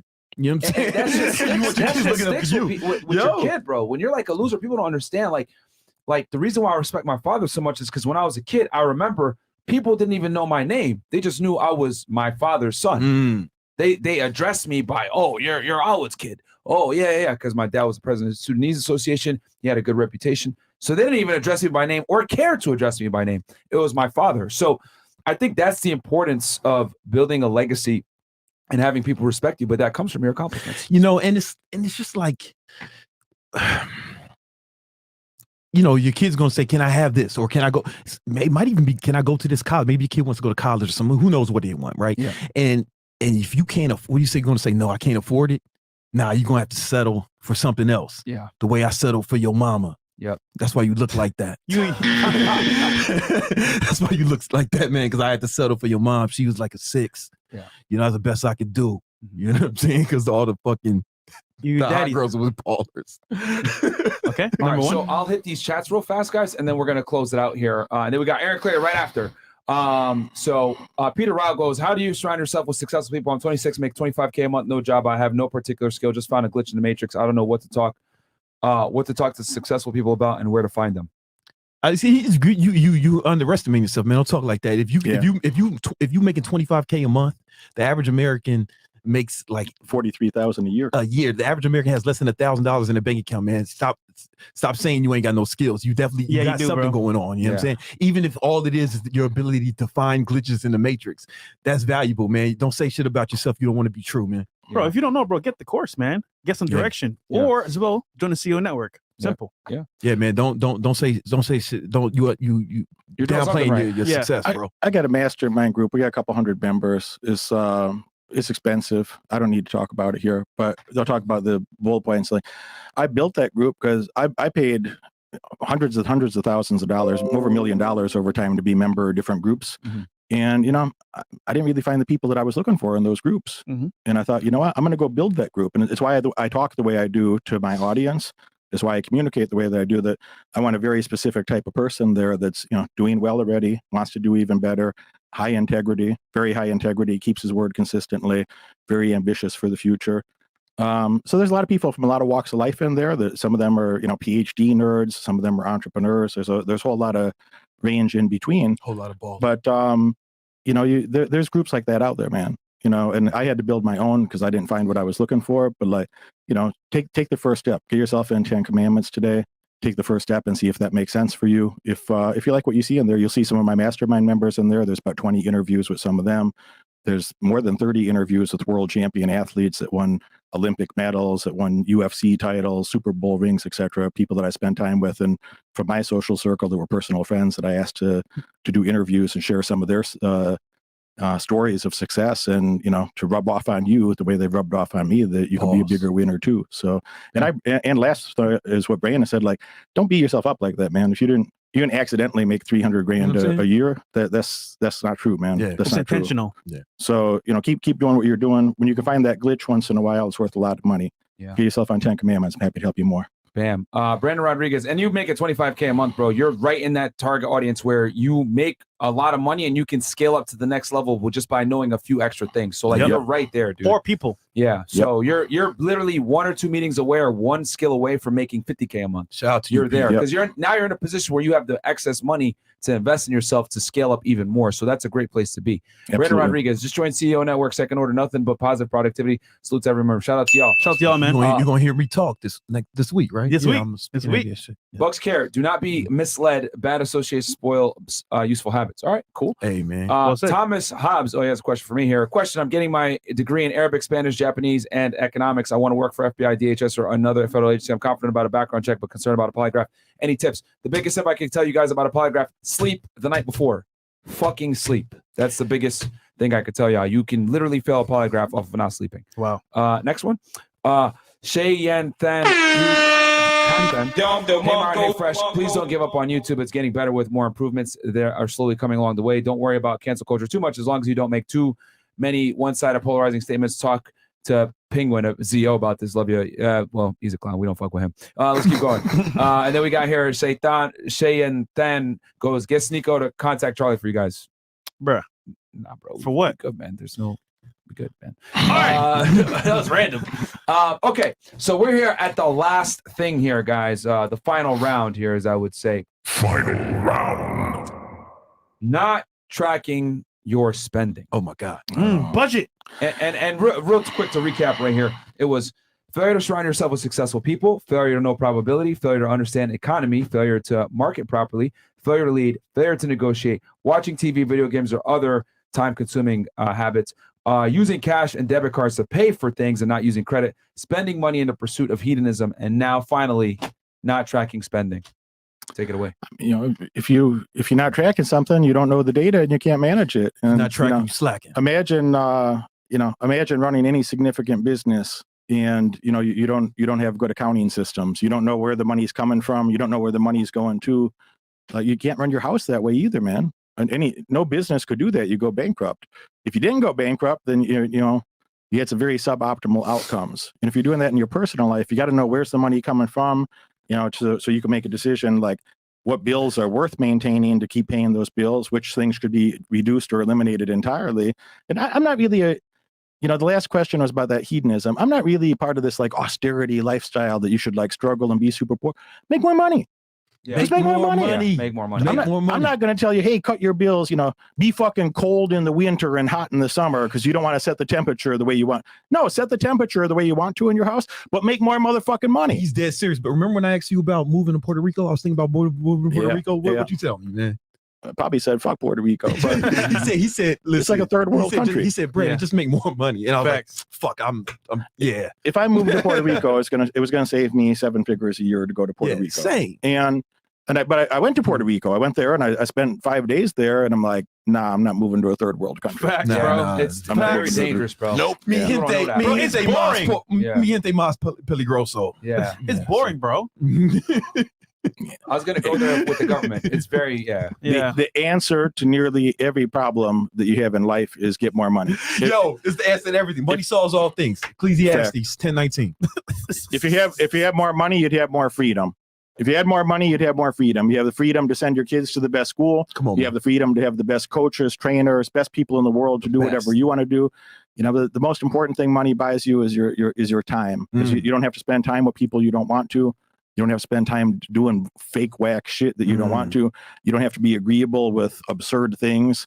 Let the mainstream talk about absurd things, but the more you're engaged in reality and the less you're engaged in that, you're going to have better outcomes. Regarding the tracking that money, you're not going to get a lot of money if you don't track it. If you don't understand finance, if you don't understand accounting, you don't have to go to the, you know, I went to the #1 econ school in the world, the #2 finance school in the world. You don't got to do that. Okay. You don't have to do that, but you got to have a basic understanding of financial principles, of accounting and tracking. Where's money coming from? Where is it going to? What are some of the expenses probably I should cut that this is not, you know, well utilized expenditure? And where, most importantly, where are we going to get new income streams? If you need at least 3 income streams. The average millionaire, $1 million is not a lot of money anymore. The average millionaire had got that from 7 income streams. On average, millionaires had at least 7 income streams on average. You need at least 3. If you only got a job, I mean, 2 is too close to 1 and 1 is too close to none. And you need at least 3 income streams. I can help you with that. 10 Commandments of Wealth. Click that link. Do yourself a favor. Change your life. Y'all guys really need to learn that. You know, you got to think about it. Fitness, you know, you was a trainer, right? Yeah. Right. What it was calories in, calories out. Absolutely. Right. If you burn more calories than you consume, you're going to lose weight, right? Absolutely. Well, if you fucking make more than you spend, you're going to make money. Yes. You know, and the opposite is true as well, right? All it's money like, problems stem from what you just said. bro, you know what I'm saying? all You of got to know exactly what you're doing. You know, like I tell everybody, do this right. Simple. Mint.com. Yep. That's what I used to. Link everything up with that. Right, you can get in and tells you your net worth too, which I think is a fantastic feature. I go We're in not there, getting paid to say this, by the way. I go in there every day and I categorize. It does a lot of categorization for you, but I go in there, I categorize every transaction from me and my business every day. You know, I know exactly where all the money's going, and then I also know how to allocate it, right? Because of the other stuff that you guys are going to learn in the 10 Commandments, you know. But you got to really be able to see it. It's kind of just like macros. Like the fitness guys will understand this.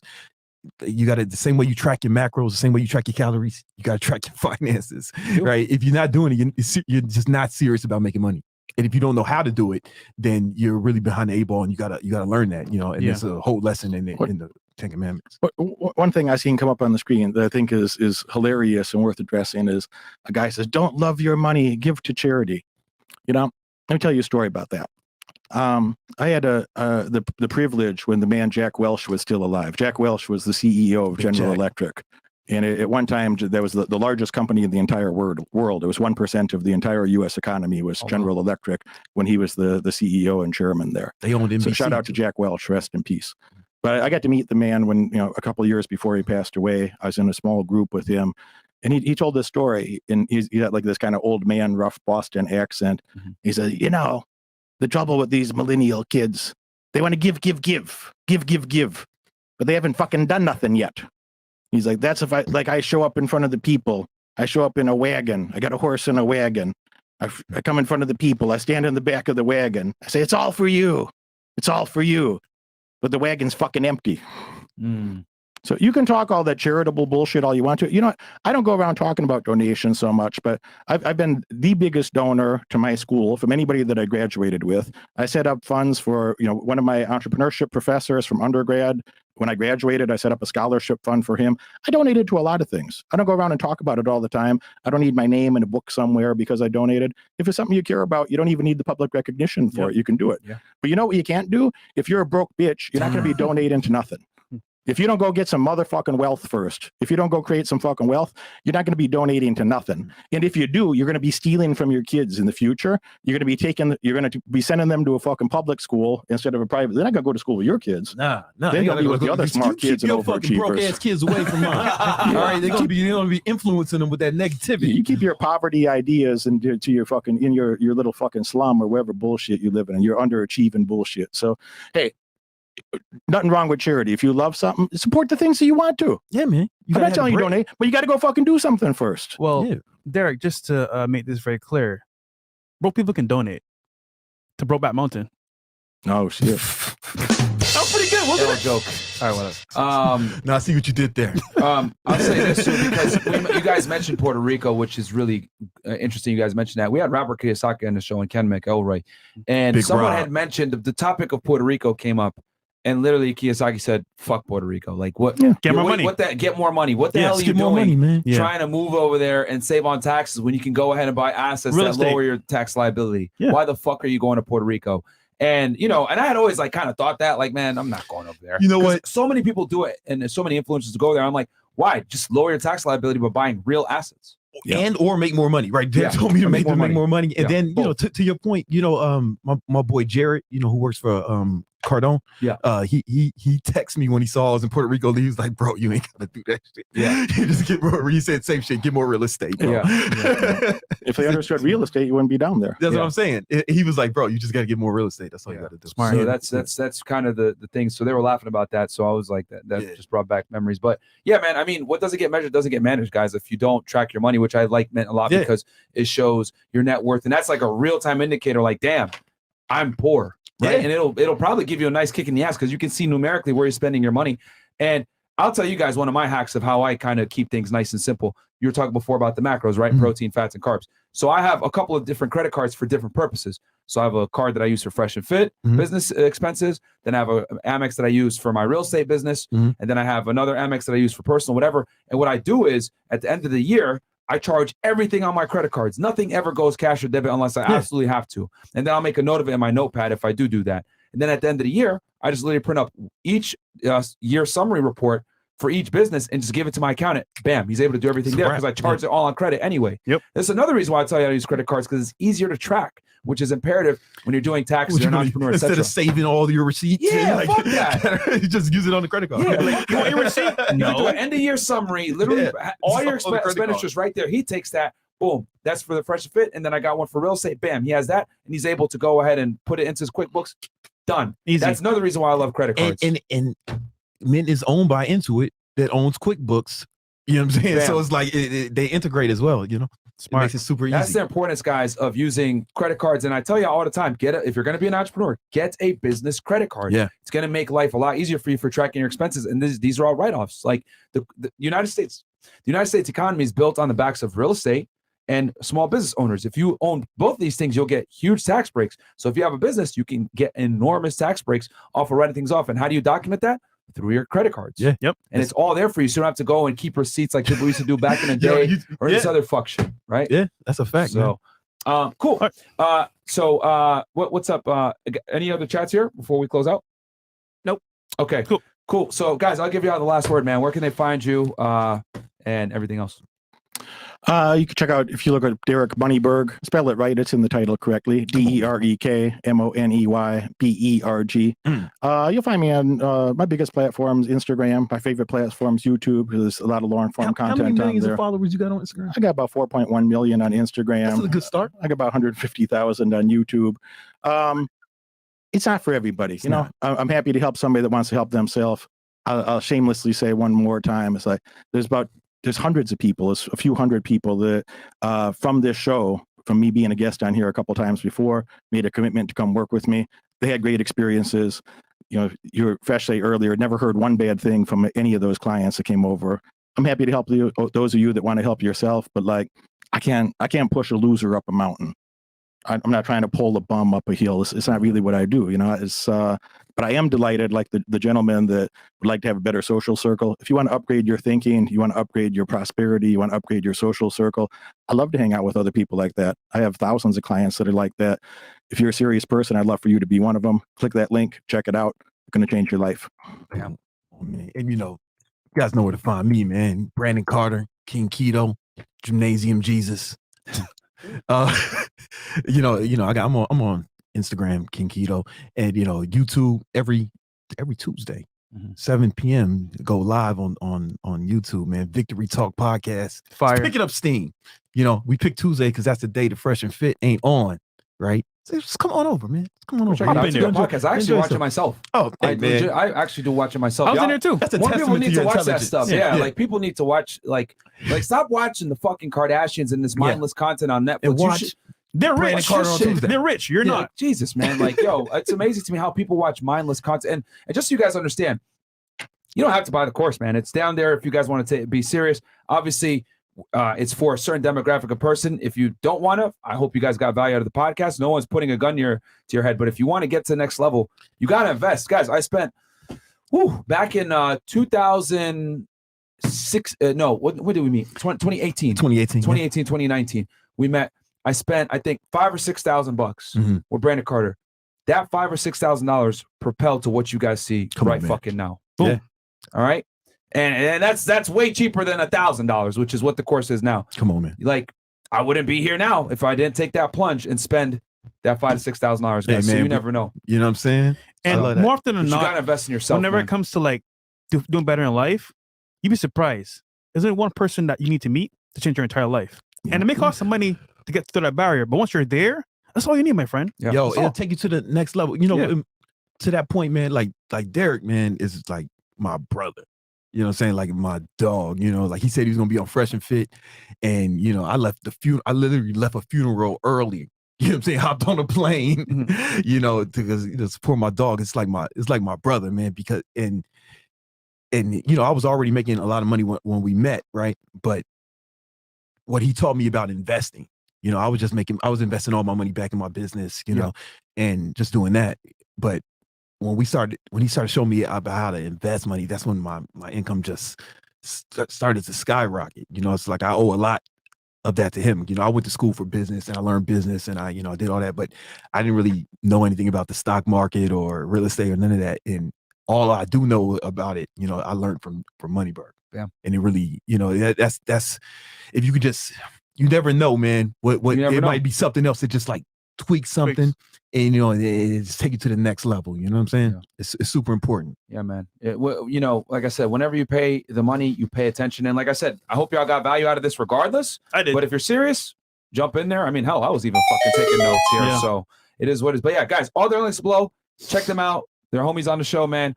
We'll be right back with Aaron Clary. It's going to be great. 5 things your dad never taught you that you're going to learn on this show. Damn. Let's get into it, man. Damn, he didn't teach you shit. I ran so far away.